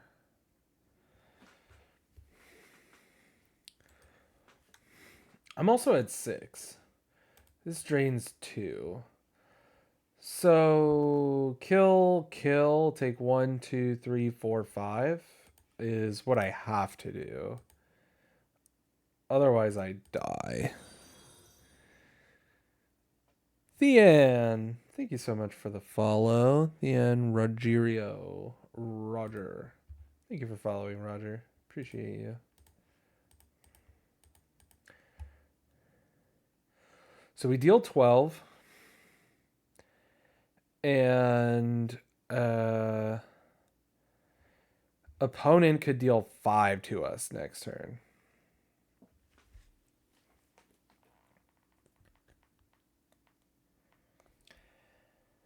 So they're going to go to 14. If they Alpha Strike again, I just take whatever what's her face's rent to me. They're going to Alpha Strike again, so they gain 4 life and go to 18. I have 3, 4, 5, 6, 7, 8, 9, 10, 11, 12.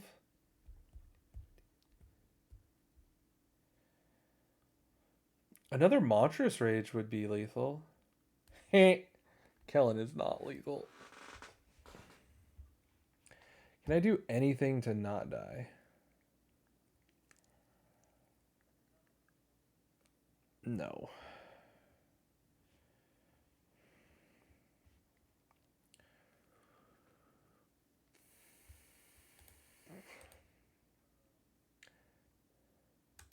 That's a pretty close one, all things considered.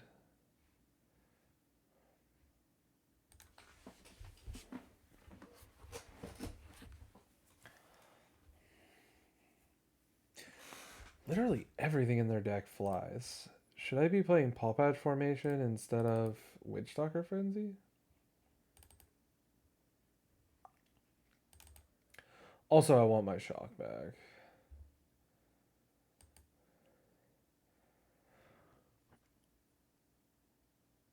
Strike would have been lethal, yeah. I needed strike or another rage or a bolt wave, but I boarded it out.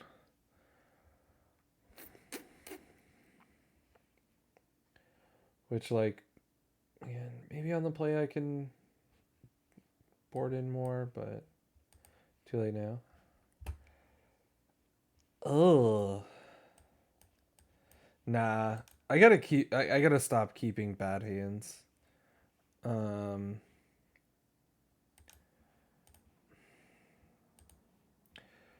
gonna bottom the second druid.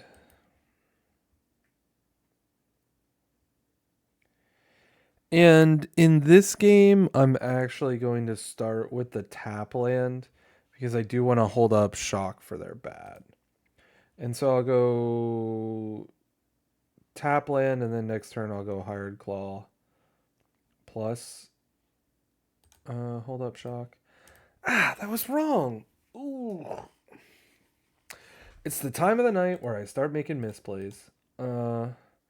I I still could have held up shock by just playing the untapped land. That line made no sense. The words that I just said were of no logical consequence.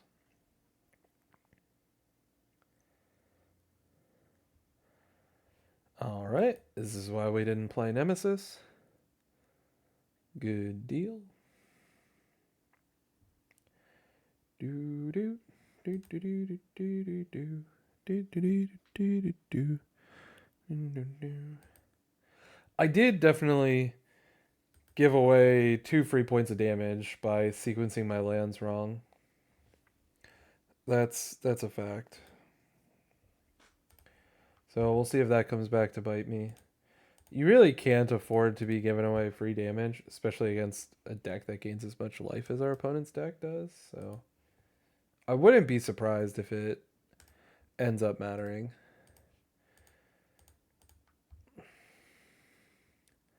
But we shall see. Hand is shaping up pretty good. We'll see where they want to point their removal spell. In the meantime, I'll keep holding this shock. It's not worth firing it off here. Notably, if they try to cut down Druid, shock does counter it. Anointing Druid just happens, but it's one less hard removal spell for Nemesis.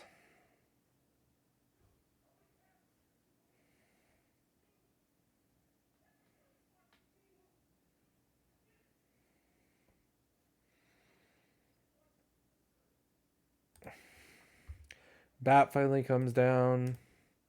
Shock it with the ETB on the stack.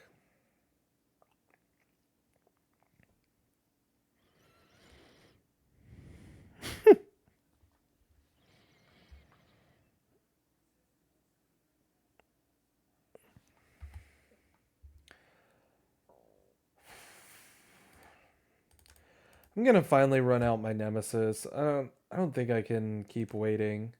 We did eat 2 annoyance. If they have, a third hard removal spell, then so be it.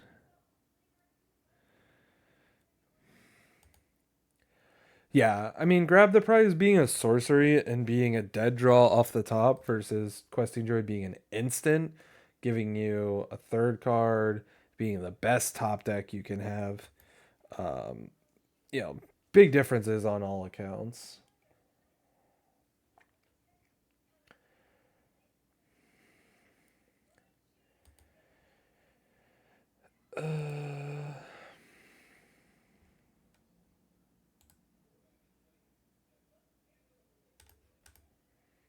Yeah, I think I just go to my turn, kill their stuff on my turn with the prowess triggers.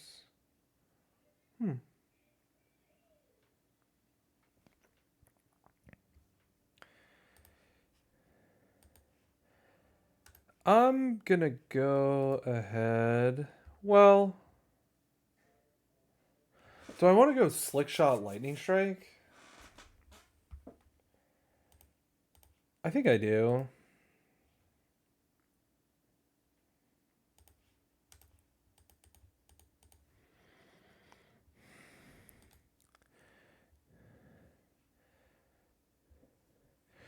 Yeah, if you don't have the green stuff already, then playing playing green is really expensive on the wild card front, so totally get that. Yeah, that seems like a good trade. I think it would be pretty hard to lose this game at this point. Um, my opponent agrees. Lightning strike kills all their stuff. We're gonna draw that. Have a really big alpha strike next turn. Even if we hit a land, burst lightning is turned on as a 4. Nice. That puts us up to 5 in a row. If you go back to the last league.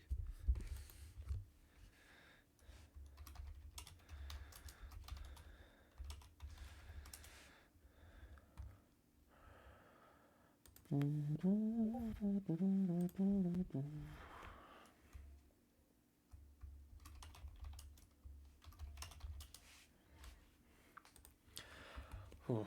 I'm definitely getting tired though. I don't know if I'll be able to finish this whole league.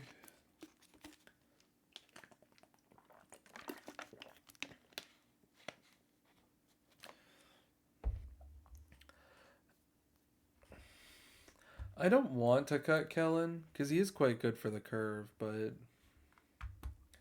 Kellen might be the cut.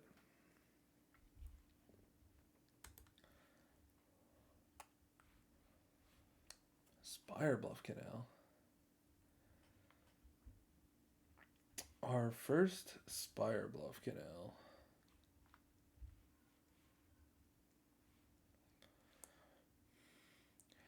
I really don't want to get green source bushwhacked, so I'm actually gonna tap land right here to play around bushwhack.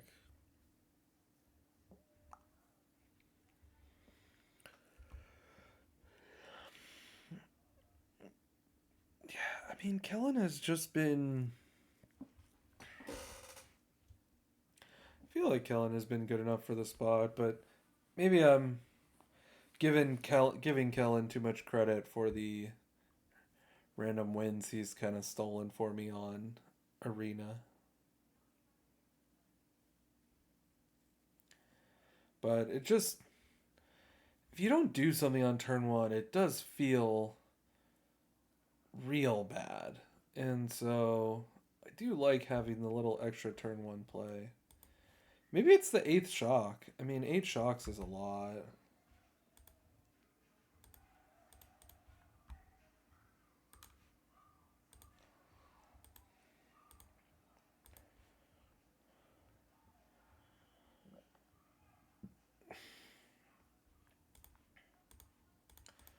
Make it a little harder to bushwhack me and just take the lane while I've got it. Maybe I just put the 8th shock in the sideboard. But then again, I feel like I'll always be bringing in the 8th shock. Because everyone's either playing little dudes, bats, or both. Alright, sleight of hand into bushwhack. Does get me.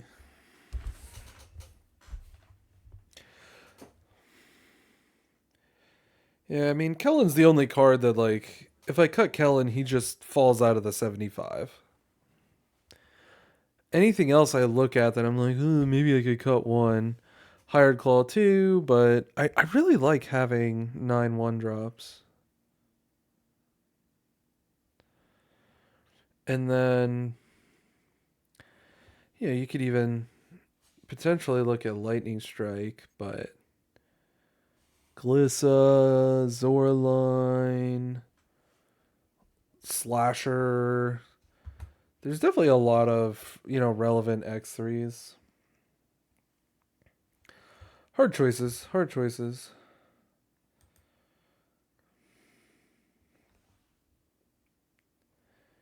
Am I at risk of dying? Not really. 5, 6, 7, 8. I think I just cast Nemesis here.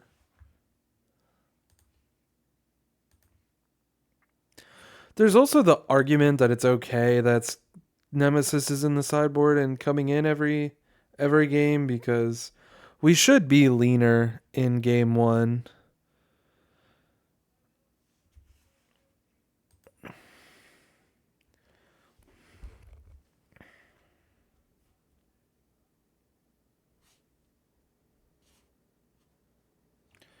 I don't know, if I go this full league where like, well, no, I'm going back and forth a lot, but there were times in the first round where Kellen being a 1-drop was definitely relevant. He ate a go for the throat. He blocked something. Like there were a few times where like Kellen being a 1-drop was significantly better than if I had a Nemesis sitting in my hand not being able to be cast.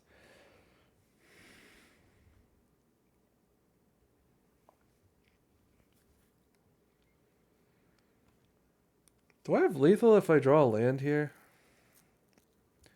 3, 4, 5, 6, 7, 8, 9, 10, 11, 12, 13, 14. I do. Untapped land. Yeah. This is lethal. 4, 5, 6, 7, 8, 9, 10, 11, 12, 13, 14, -1 is lethal. Nice. And they're blocking Nemesis? I guess they don't know that I have a trample spell. But that means we deal extra damage.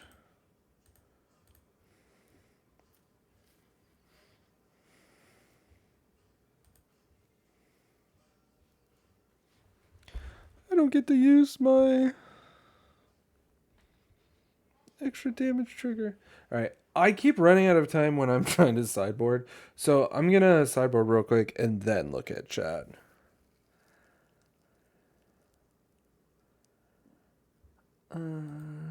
Okay. I do know that this deck is playing damage-based removal, so I'm like happy to bring in the Nemesis. They're playing a bunch of otters, so I kind of think I'm in on Pyroclasm. Pyroclasm in, plus a bunch of X1s. We're talking about Kellen, and Kellen's definitely coming out in this matchup. Not as though I'm like super worried about this matchup being kind of particularly prevalent at the RCQ scene.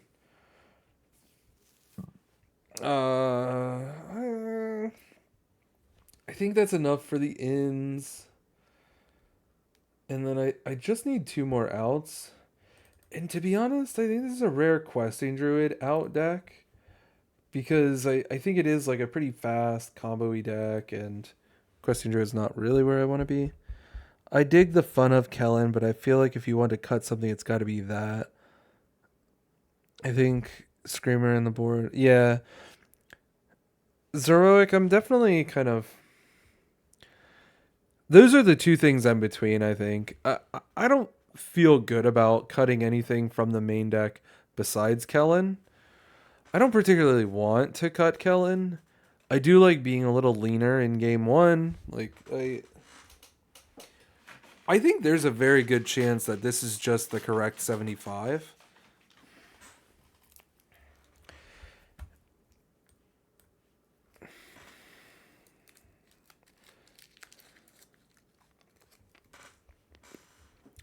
The other thing is, like, normally you'd be like, oh yeah, freeing up a sideboard slot.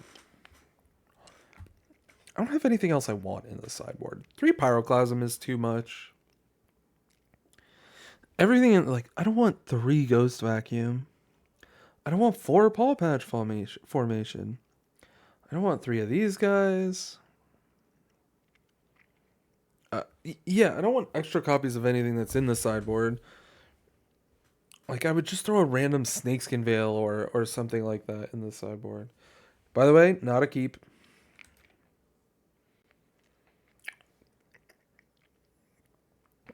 Ugh.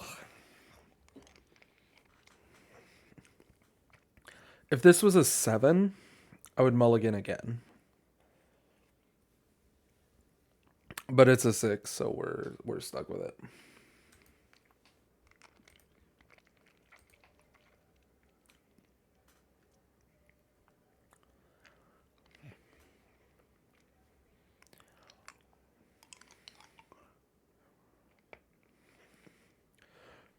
Turn 1 Yavimaya Coast makes me feel a lot better. Oh shit, and we drew a Hired Claw. Let's go.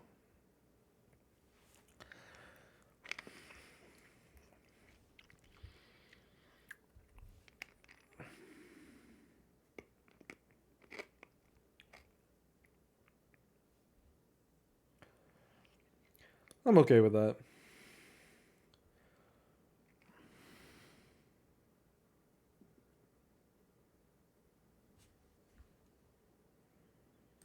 That's a good draw.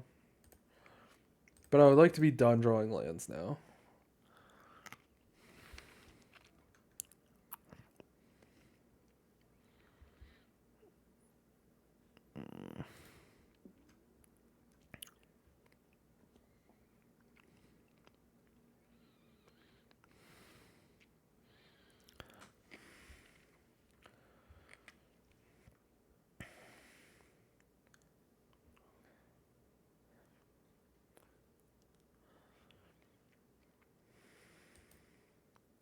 I find it really weird that my opponent didn't attack.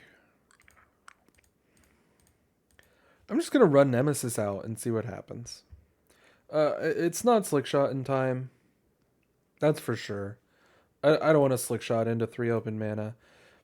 But not attacking, I think, telegraphs to me that my opponent's hand is, well, not attacking while leaving 3 mana open. I don't really know how to read that. I think that's a little weird.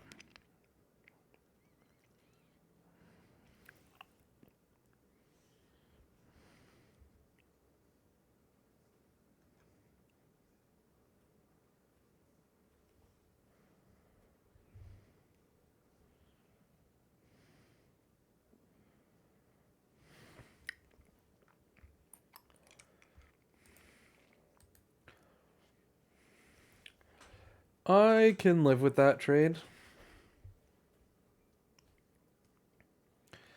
Again, you know,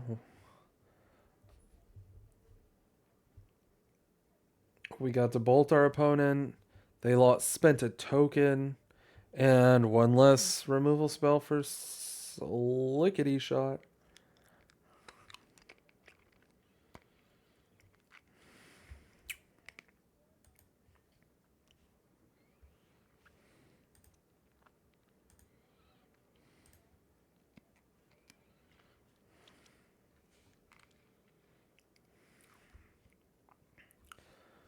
Forest.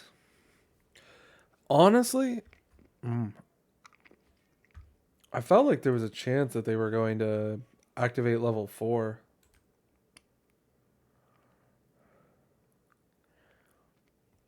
Classes are only at sorcery speed, right? Yeah, it says it at the top.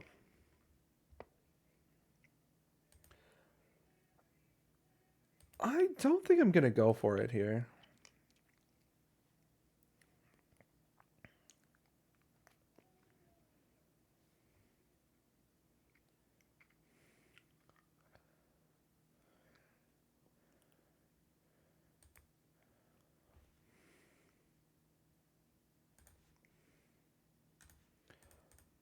I'm just going to kill that.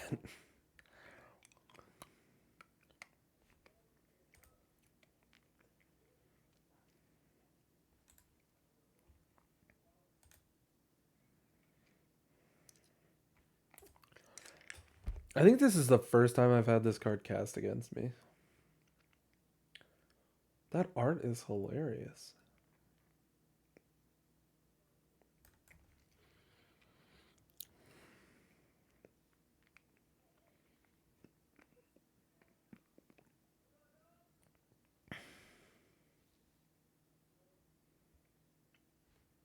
Okay.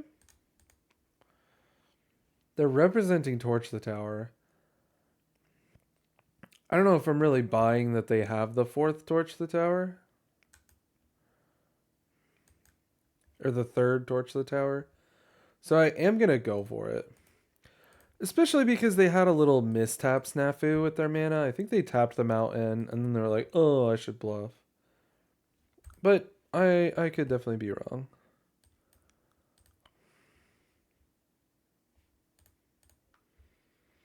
Jesus, those were really good hits if they don't have the Torch the Tower.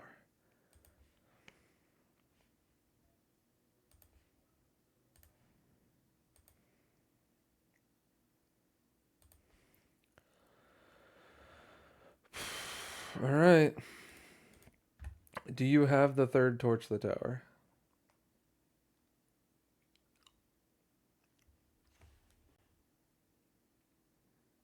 All right. Hard Claw, Screaming Nemesis. Good job eating removal.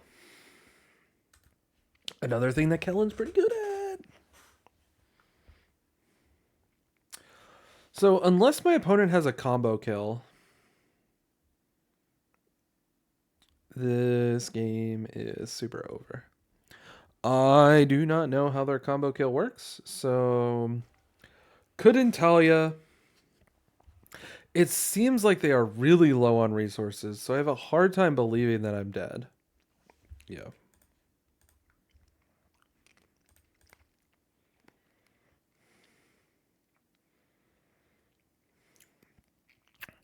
Now I know I'm not dead. All right. Nice. That's 6 in a row. That's pretty good. Beat bats, beat otters, beat Boros, and beat 3 demon decks. I'm going to take 5. 4-1 in the first league. The first match against Golgari, I did the classic draw 6 lands against their duress, cut down, duress, go for the throat hand. So that was pretty scuffed. But then we beat Boros aggro, then we beat Mono Black Demons, then we beat Golgari Demons, then we beat Dimir Demons. And when I say demons, I mean mid-range with demons. Then here we beat Orzhov Bats, and then we just beat the Otters deck. So pretty good. I'm enjoying the deck. As long as you don't draw like absolute trash, it's doing the thing, which is great. I'm going to take 5. Thanks for sticking around. I'll be back and try to finish out this league. See you shortly.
2 RCQs in LA in 2 weeks.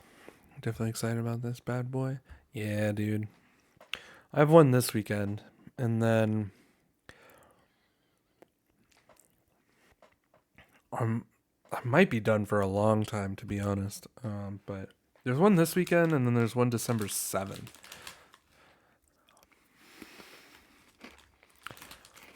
And then after that, I won't be able to attend RCQs for like at least a month, probably. So we'll see.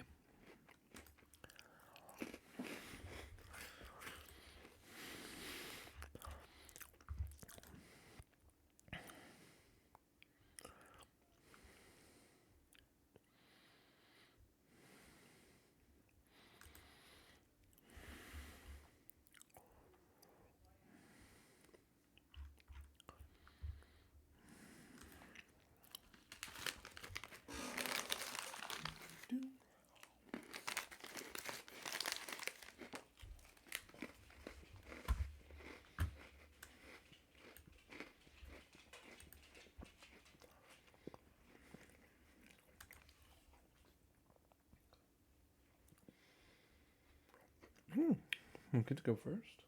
Go lay down. It's okay.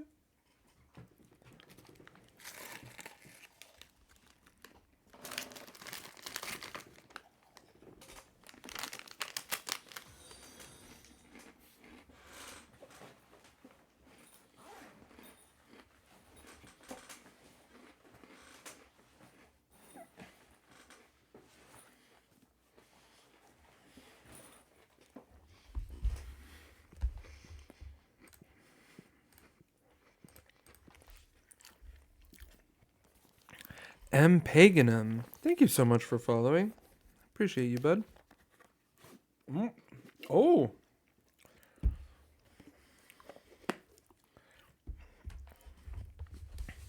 Novice Inspector.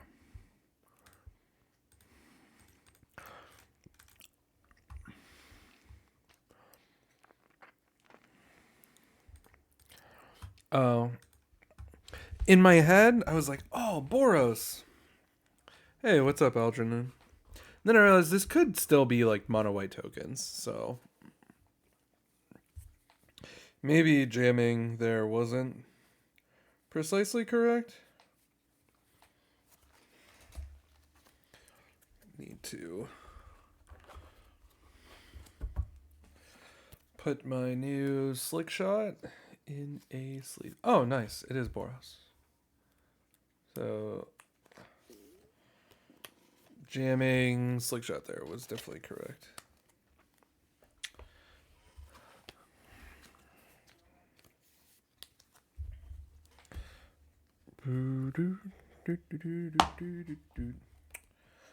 Oh, Warden is out of lightning strike range. We're definitely playing a land.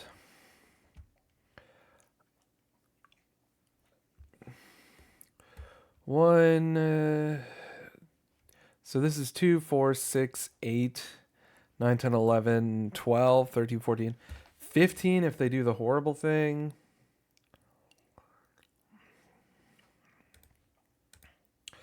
This feels like a Swiss Spear strike turn. Should probably like do a little more math to figure out if it's better to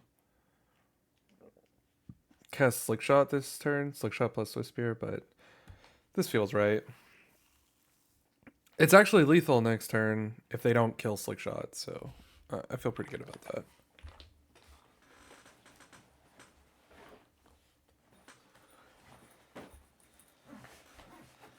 Oh.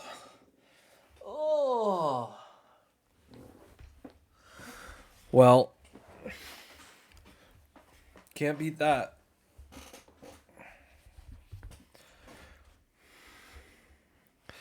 Cannot beat that. Warden had 4 toughness on turn 2.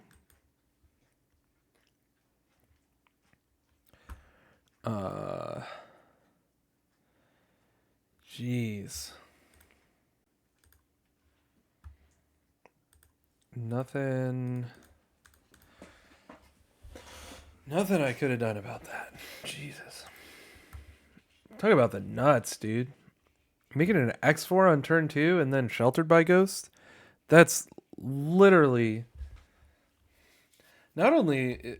Like, that's the only possible thing that I lose to, really.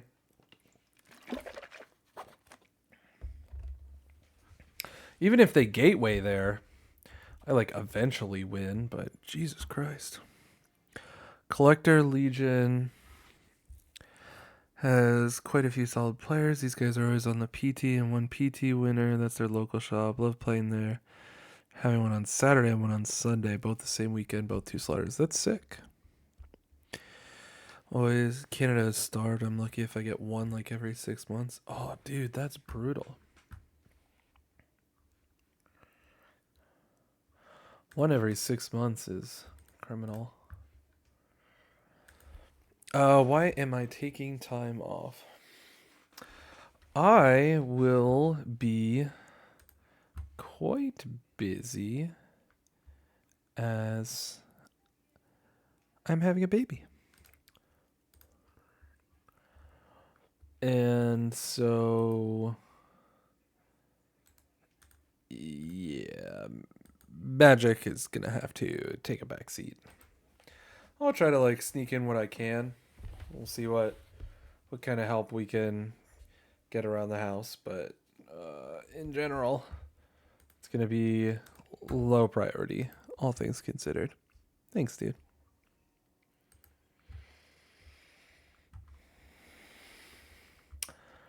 Yeah, that was nutso. Literally nothing we could have done there.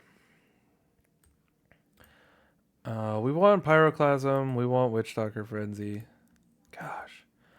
Turn 2, making it a 3-4, was just a little too much.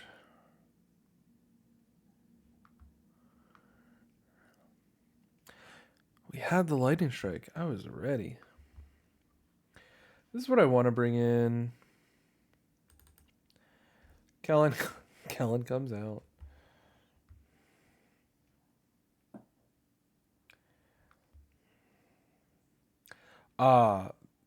This is a matchup where Druid comes out. These games are not going long. And we can take out one Bolt Wave just to finish it off.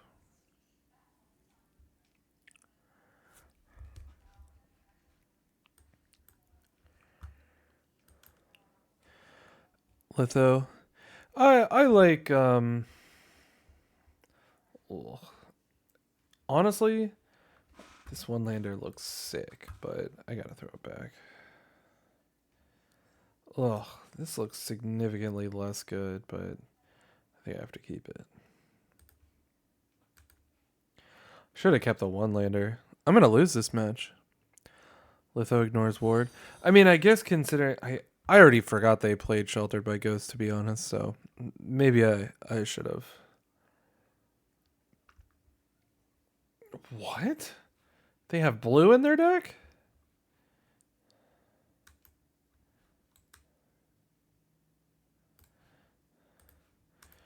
I'll just do this now. Give them one last turn to use the card.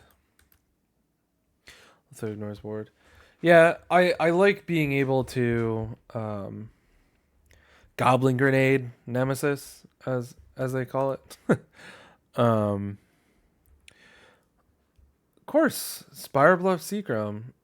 Decks with shitty mana having perfect mana. Most of my local shops refuse to run executes because they lose a billion.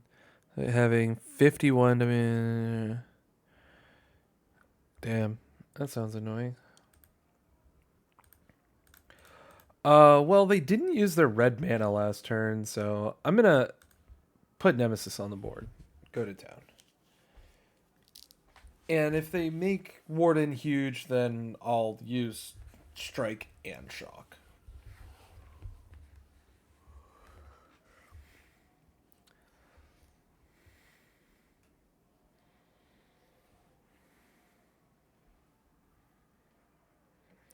Oh shit.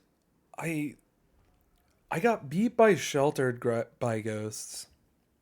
And then I'm playing as though sheltered by ghosts doesn't exist.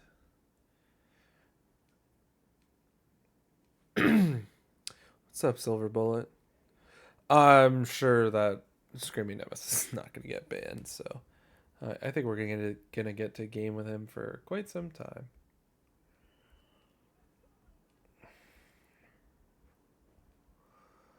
Using the red source there is kind of interesting. Yep. Bleh. Bleh. Oh, what? Not. No. No, that's crazy. Sid Roca, I would like to say hi. Thanks for hanging out in my stream.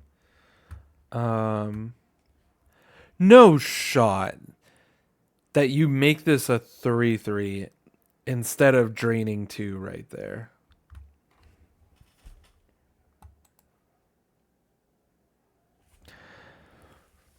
Because if we shock,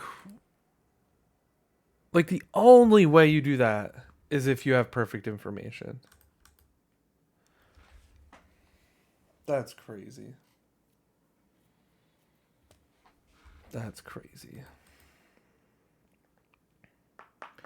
We had the mana for shock, but not for strike.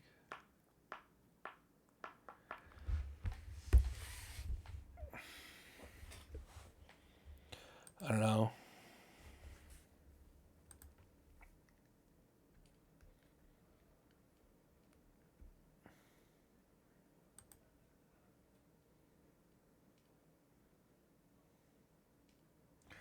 I have literally zero concerns about losing to this in real life.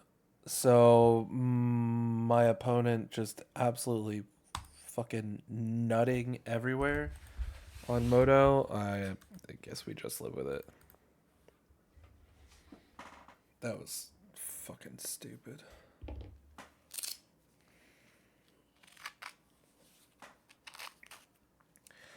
I could have played around it, and I should have just killed Warden instead of running out Nemesis. Despite losing to Shelter in game 1, I just kind of forgot about it while sideboarding and going into game 2. Which is definitely on me, but tapping there instead of draining 2.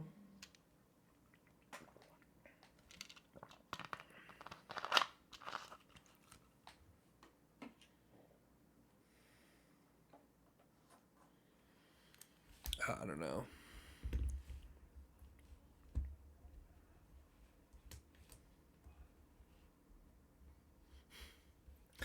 What's up, J Money?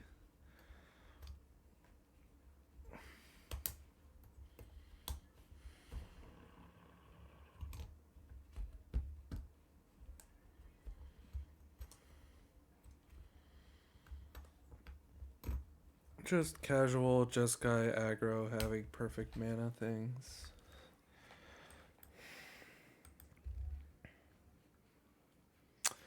This hand is awesome. Doo doo. Do do do do do do do do do do do do do do. Oh, you Luxac. Turn 1 and turn 1 Inspiring Vantage. Turn 1 Inspiring Vantage. Makes me feel things.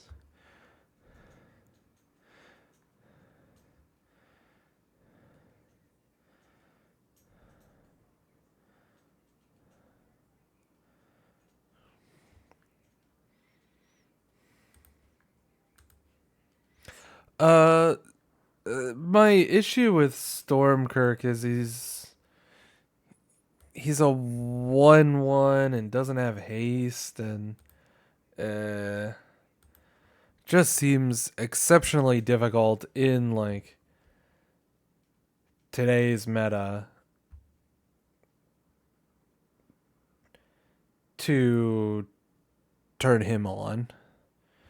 Like I think about Kellen, and I've almost never connected with Kellen except late game when I like top deck him with 7 lands in play and zip him up to level 3 as a double striker.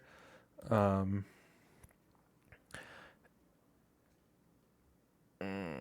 yeah, Monstrous Rage would have been pretty good. I'm gonna shoot that. Give him one less turn to cast the card.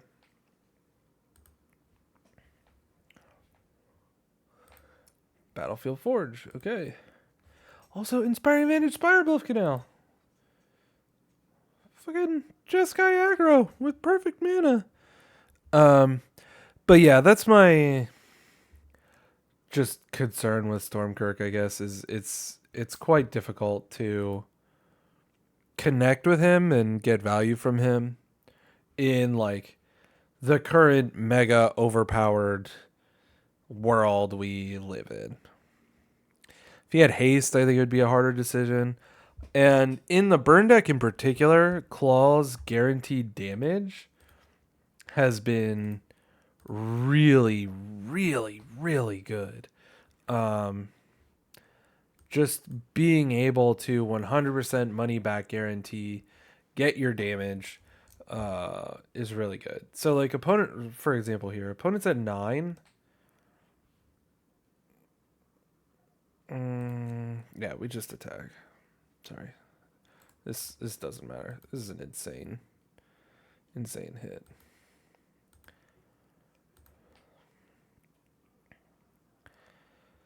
Yeah, so we're definitely spending these 2 shocks here.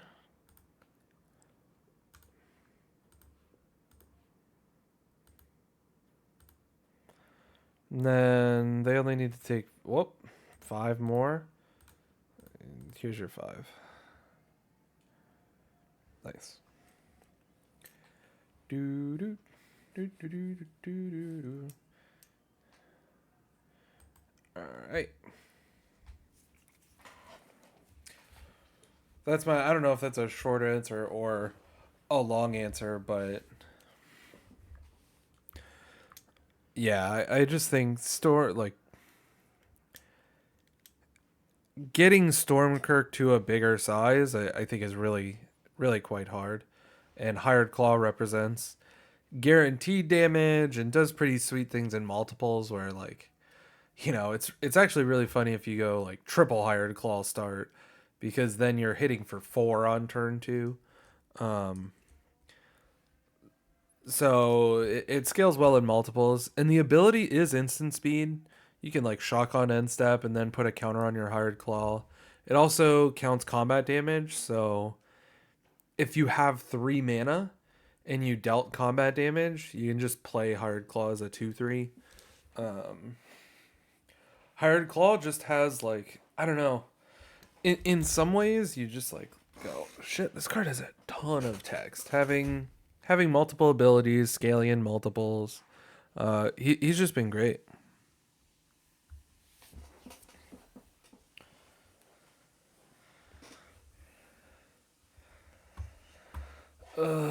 Okay. We want Pyroclasm and Witchstalker Frenzy. And I want Nemesis. Come on. Get in the deck. Don't want Kellen. Don't want Druids.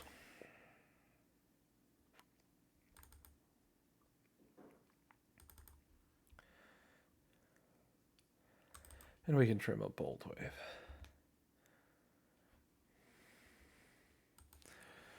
Trying a build of Burn today that combined the mouse package and the Burn package. I don't know how well Bolt Wave fits in with the mouse build though. Slick Shot better. Manifold Mouse did be feeling good though. Nick has spoken.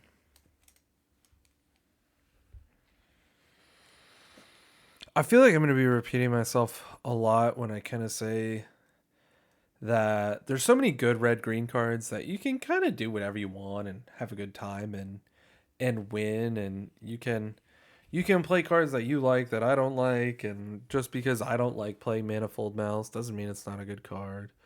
Um, I think that kind of, well, Nick, if I address you specifically, we've talked about like, well, if a deck doesn't want 4 slick shots, then I don't want the deck. That's kind of how I feel about Bolt Wave right now. Like,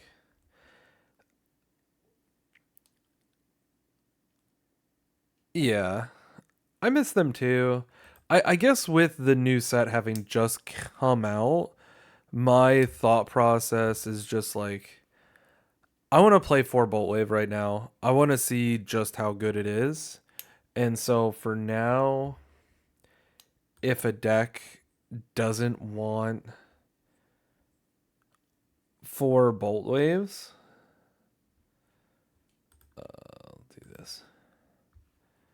Then I'm not super interested in the deck right now. Like that's at least where my head is at with the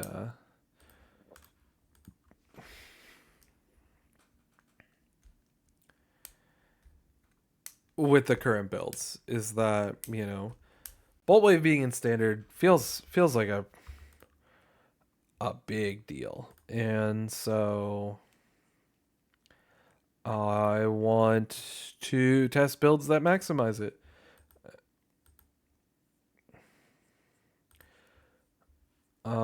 Obviously, y'all know I won't be pivoting to mice if I don't love Bolt Wave, but there is a universe where I like go back to questing red, playing the two-headed hunters and the demonic ruckus, and maybe even audacity. Maybe I just don't play Bolt Wave, um, and put like screaming nemesis in the sideboard?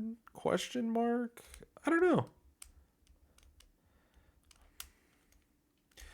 Yeah, I mean, I was strapped on time because of like IRL stuff. In that, I didn't test Nemesis to the point that I should have when Dustborn came out, and I don't want to kind of make that same mistake with Bolt Wave. And so, especially for week 1, I'm like, well, if this deck sucked, then obviously I would be off it. But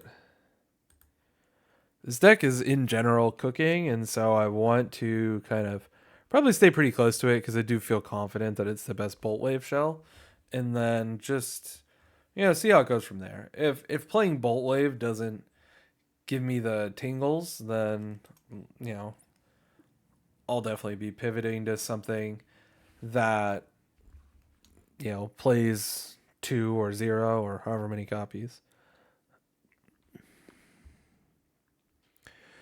GB Rock, back to my roots. Might play 1 with the insidious roots brews I've been floating around. He torched my lizard. Monstrous Rage? Monstrous Rage? Burst Lightning is not bad. We definitely attacking. If he goes like double block, then he's cooked.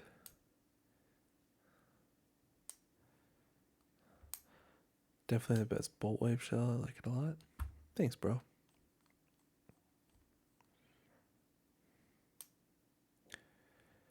Oh, bro, no. I think that was accurate before Foundations came out. But I think between every white deck under the sun is going to be playing Authority.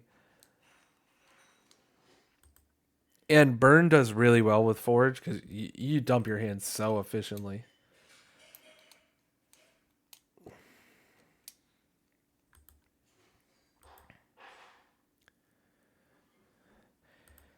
Yeah.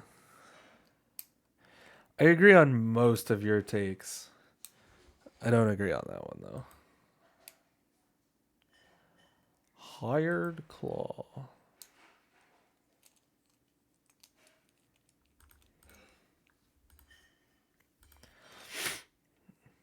Claw's a solid draw here.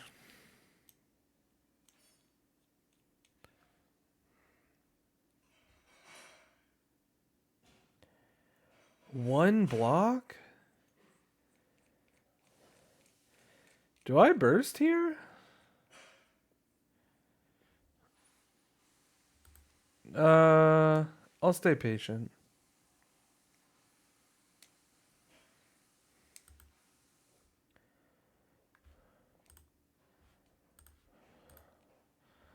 Yeah, look, because I can make Hired Claw a 2/3 here.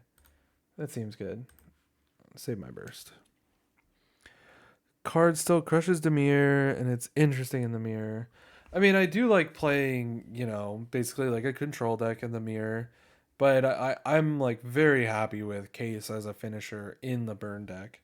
I think it plays really, really well in burn. Why no burst? Are you talking to me for like that play pattern? My opponent had 2 mana. Theoretically, it could be a removal spell.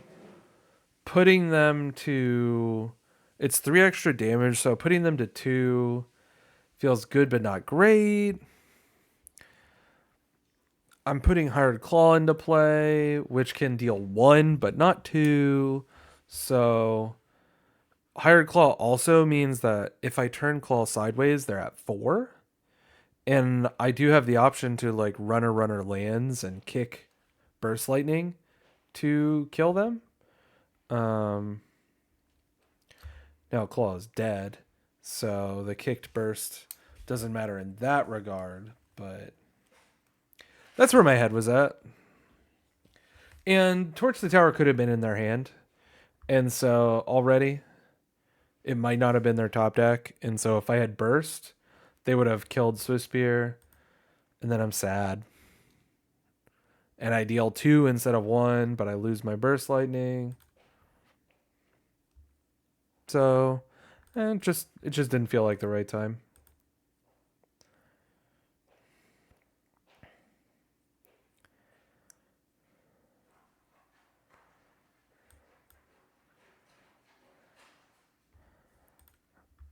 Yeah. Same here, like putting them to 1, assuming their hand is empty, doesn't feel like it wins me the game. Because I still need to find 1 damage. And chances are, if I find 1 damage, I'll find more than 1 damage. That's 11. So holding on to this burst for all of time has saved my life. Let's see if I can top deck something useful. I don't think Authority single-handedly killed Forge, but Forge was kind of already on the way out. It didn't like do much at Worlds, and like Golgari is just so efficient at dealing with it, and it is good against Amir, but I literally just needed to top deck anything.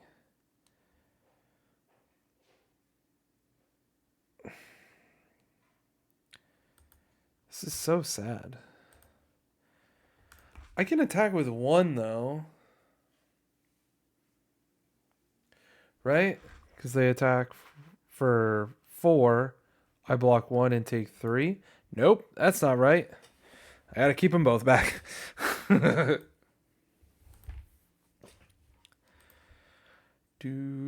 Now I'm hoping to top deck another burst.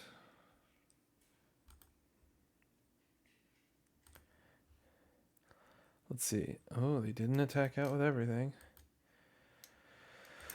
Burst, Monstrous Rage, Pyroclasm.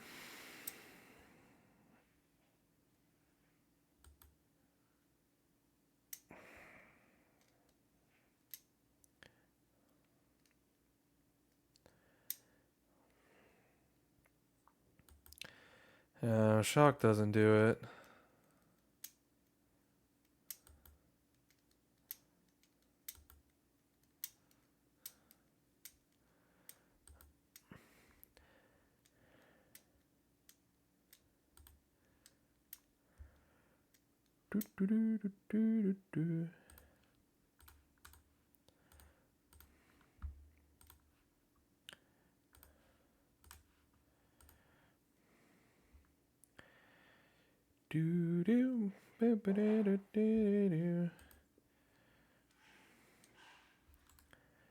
We go to 1. Come on. What the F, dude? Are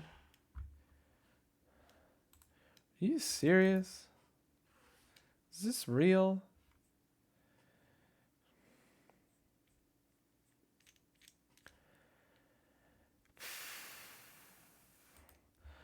I think I have to attack with 1. Like, they're only hasty dude I die to. They cast 2 Torch the Tower already. Yes, I'm, like, not playing around. Jesus fucking Christ. I'm just bad at this game. Oh, I was going to draw another mountain. All right. Cool. Cool. Yeah. It's hard being this bad at Magic. Oh.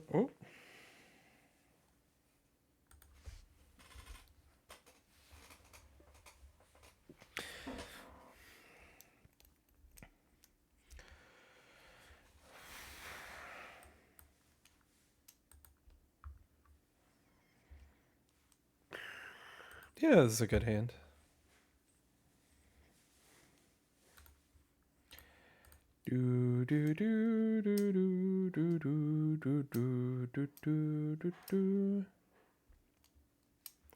Stop it with the good lands.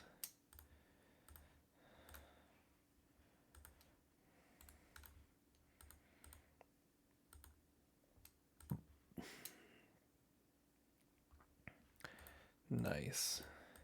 Yeah, block Hired Claw. It's fine. He doesn't have prowess. It's totally safe. I mean, this is going well enough that I'm probably playing this. Questing red. Like, I feel like this does a little bit better into the super removal intensive meta. Questing having protection spells doesn't help all that much when your opponent has like 3,000 removal spells.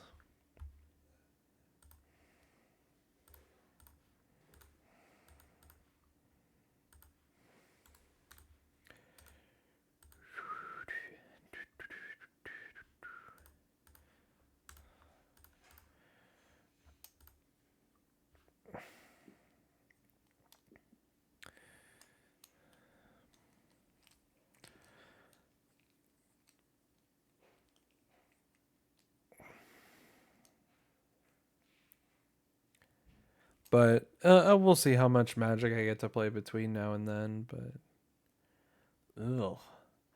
I guess shocking a goblin instead of their face would have played around. Would have played around that.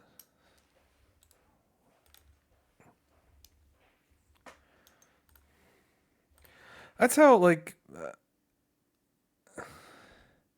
it's pretty bad against duress. Treasure Cruise. That's true. Treasure Cruise doesn't do shit against duress. I've also played 2 one, I'm tired. I'm not playing around cards anymore, which is how I know I'm like playing bad Magic.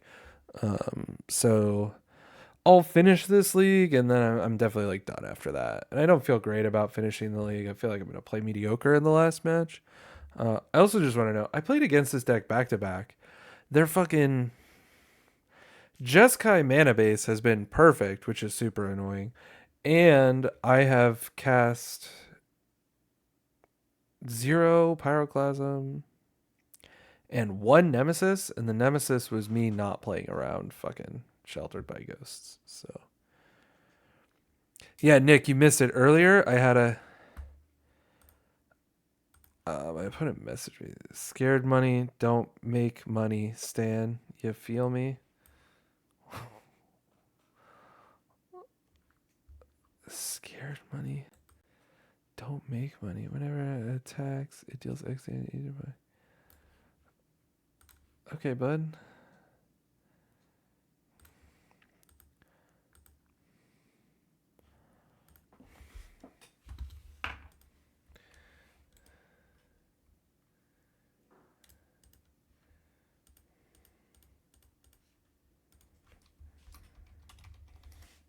I don't really know how to respond to that. What's up, Garrick? There was a game earlier against like Golgari or one of the black decks, and they my starting 7 was 4 lands, and then it was like Swiss Spear, Hired Claw, and what's the other one? Swiss Spear, Hired Claw, and Questing Druid. And I was like, okay, this only has 3 non-lands, but none of these cards are hit by duress, which means this is effectively a hand with 4 non-lands, because my opponent is going to cast duress and then whiff, and I'm like golden. And what happened? Turn 1 duress, whiff, GG's. All right, nice. We're squeaking our way out of this one with a win. Shouldn't have been this hard, but ay. Scared money don't make money. GG's, Joey Nubsy.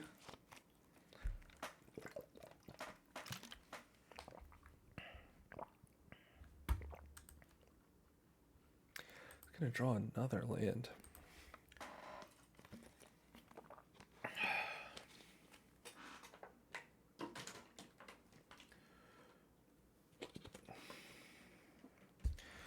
Well, let's try to go 8-2 tonight, I guess. Oh shit. Thick Q Shack. Thank you for following if you're still here. I missed that earlier. Scared money don't make money.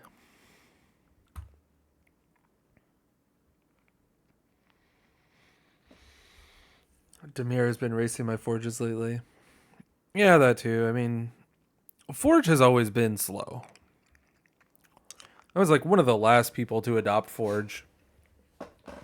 And then, Adam and his Worlds testing team, Adam was kind of on the train that Forge sucked even before Authority was printed, so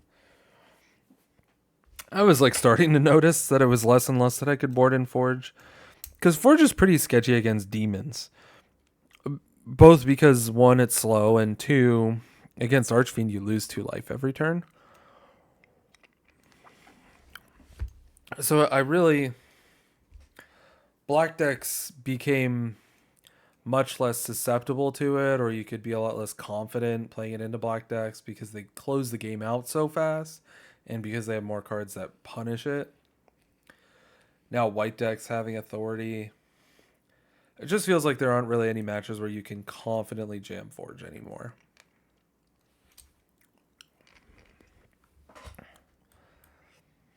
Whereas Case, even if they remove Case,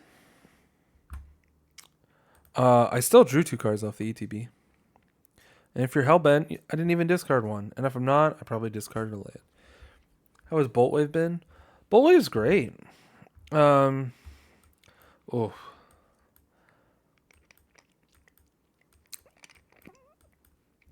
Questing Druid, we trust. It hasn't been like, the nuts, but between Boltwave and Burst Lightning, I'm very much enjoying playing a very burn heavy build. Don't convert me, I will plot Slickshot. Plotting Slickshot is great. Oh, I love plotting Slickshot. The boy is so good. What a play pattern. What? What did I just witness? Wait, are you gonna block too, homeboy? Okay. Plotting Slickshot is the best. You plot Slickshot and then you just cast like, shock, wave, monstrous rage, and deal 1,000,000 damage.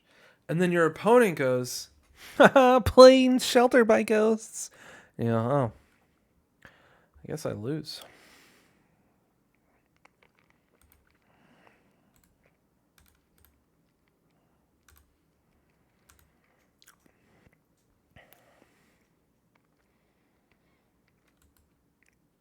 That was crazy.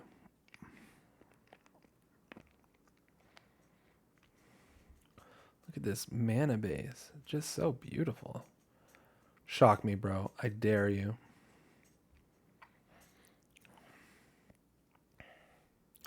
Come on. Oh.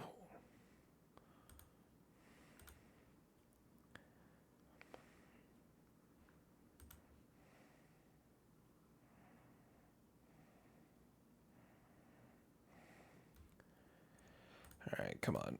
I got 8 shocks in this deck. Show me one of them. Let's go. Ugh. But it's only 1 shock.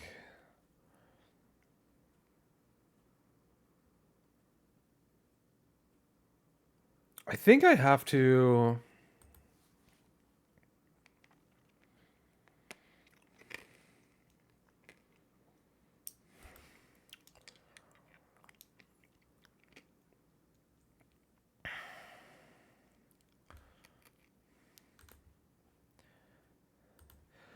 No. My life total is going to be so low, and then they have a slick shot. This is a hard decision. But I think I have to feel confident that I have a shitload of removal spells. And I'll find another one. Oh, good.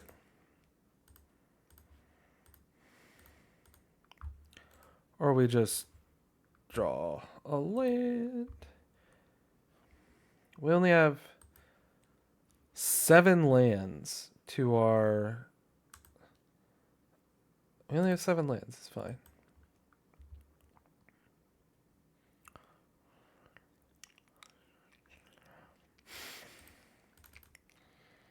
I'm going to seek now.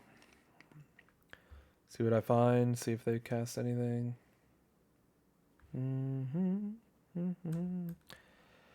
The 8th land. We found the 8th land. Good. I guess we double block. That's got to be the right move.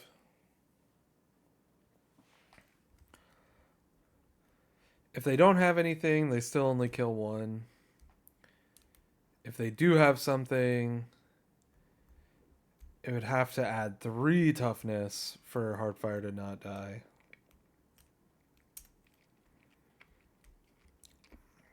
I don't know if there's anything in those colors that does that.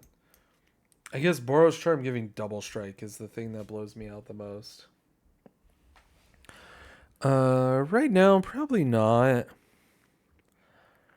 Kellen is the most like... Well, alright, I called it. They just...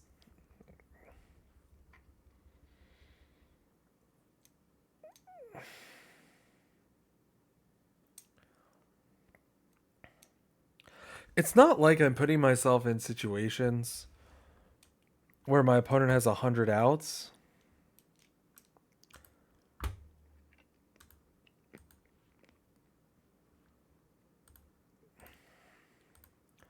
Like, I am the one with lots of outs. But here we are.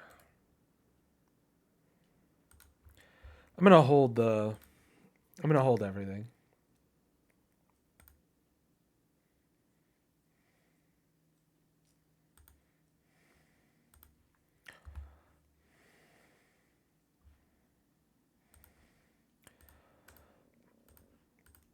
Double block again.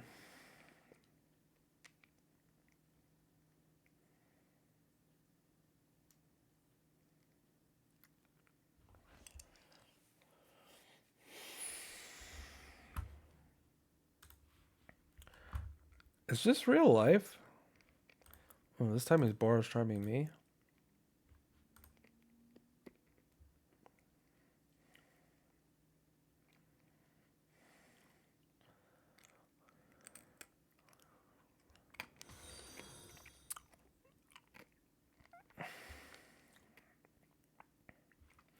I'm at 1 and my opponent is at 36. And the good news is I have 10,000 lands.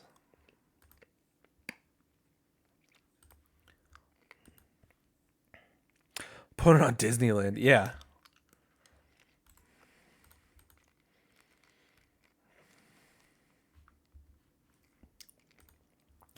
Nice. Pyroclasm.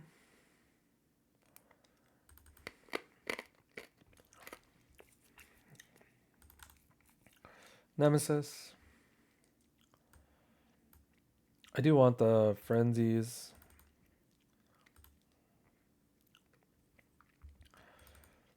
I'm gonna bring in everything. Even though I'm on the play.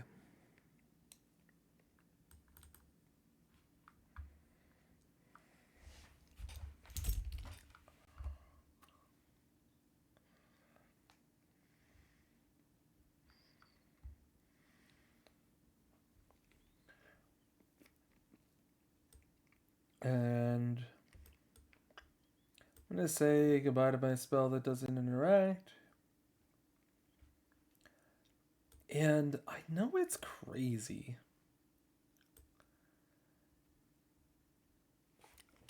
But I'm taking out Slingshot. I'm going to try it. Like, I don't think Slickshot is how you win this matchup. Slickshot is the card that's like needs you to use all your stuff for reactive instead of proactive. If I don't draw the third land, I lose. Fine.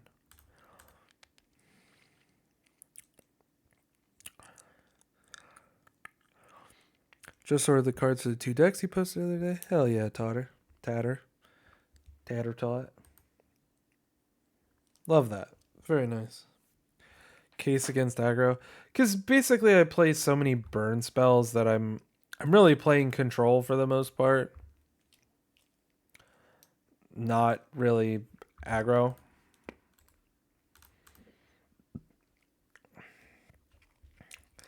I'm on the play, so I guess it was pretty dumb of me to bottom the land. I said before this match, I'm tired and not playing well anymore, and I can feel myself not playing well anymore, but I'll kind of begrudgingly finish the match. Yeah, this is beautiful. This is the classic where in game 1, you draw 10 lands, and then in game 2, you bottom a land and never draw the third one. I've seen this movie before.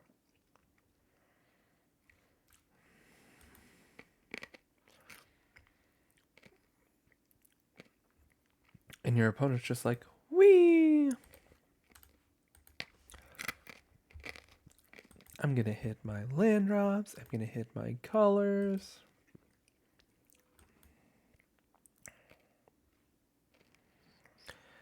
And I'm like, I'm going to do nothing. I'm going to draw both copies of my 2 of.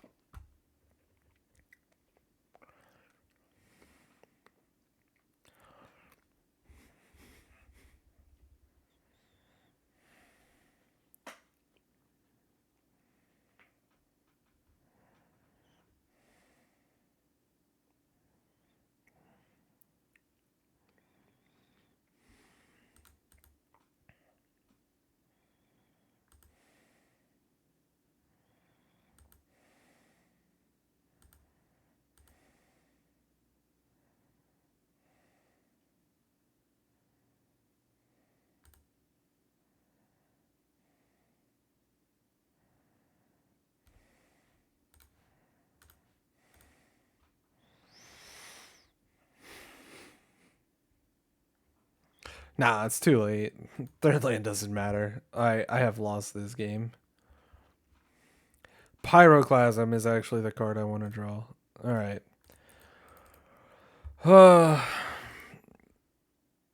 Gotta... There's Pyroclasm. Alright. Maybe there's hope that this little control roll thing will work, but... if my opponent has all gas, then I'm just, like, screwed. Yeah, I lose.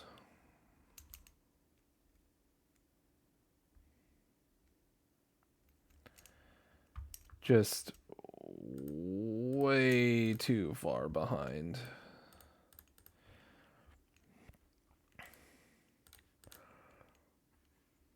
I can't attack. But that's on me. Said before the match I felt like I was going to play bad. I obviously played bad. Probably boarded bad too. And my opponent just has precisely what they need to close out the game. So that's fine. Again, I put them... Tattertot, thanks for following, by the way. Appreciate you. I put them in a position to win instead of putting me into a position to win. I think when I put the land on the bottom, my hand was Shock, Nemesis, Frenzy. So I bottomed the third land and then drew both of my Case of the Crimson Pulse, which was pretty horrendous. If you rewrite the script and those were Pyroclasms instead, we just win the game.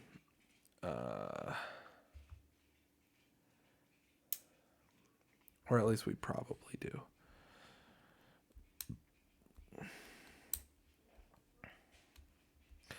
I usually open chests, but at this many play points, I really can't open them anymore. So sorry, guys.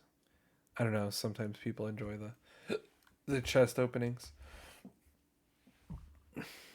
These textless burst lightnings or pyroclasms are pretty cool.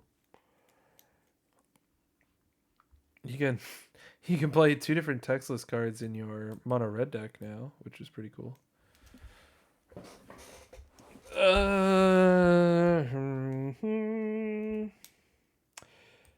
Yeah. I don't know. I like the deck. I need to figure out if I want to do this and just like take out Kellen. I don't think I do. I do think I like having the lower curve game 1.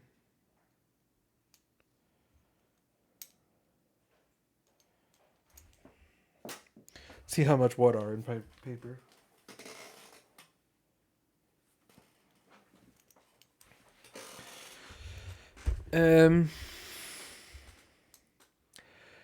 Anyway, 7-3, which is like fine.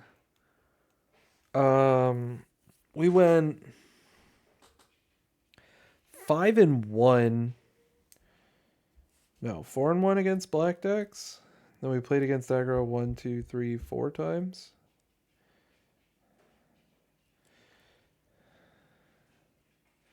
No, I don't know how much they are in paper.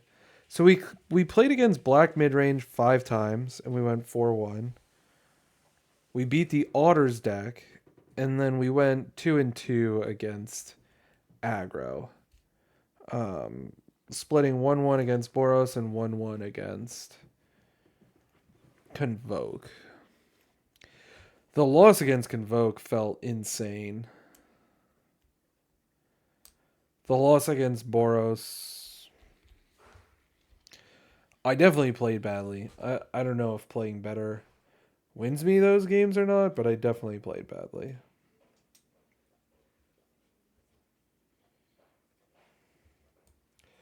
Kellen didn't do anything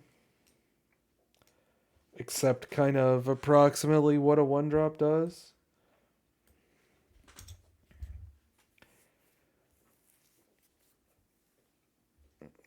I don't know. Those are my thoughts after stream.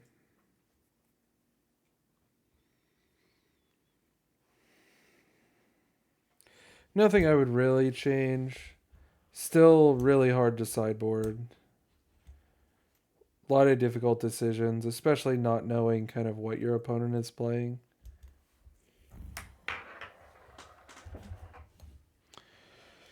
Golgari can look a lot of different ways.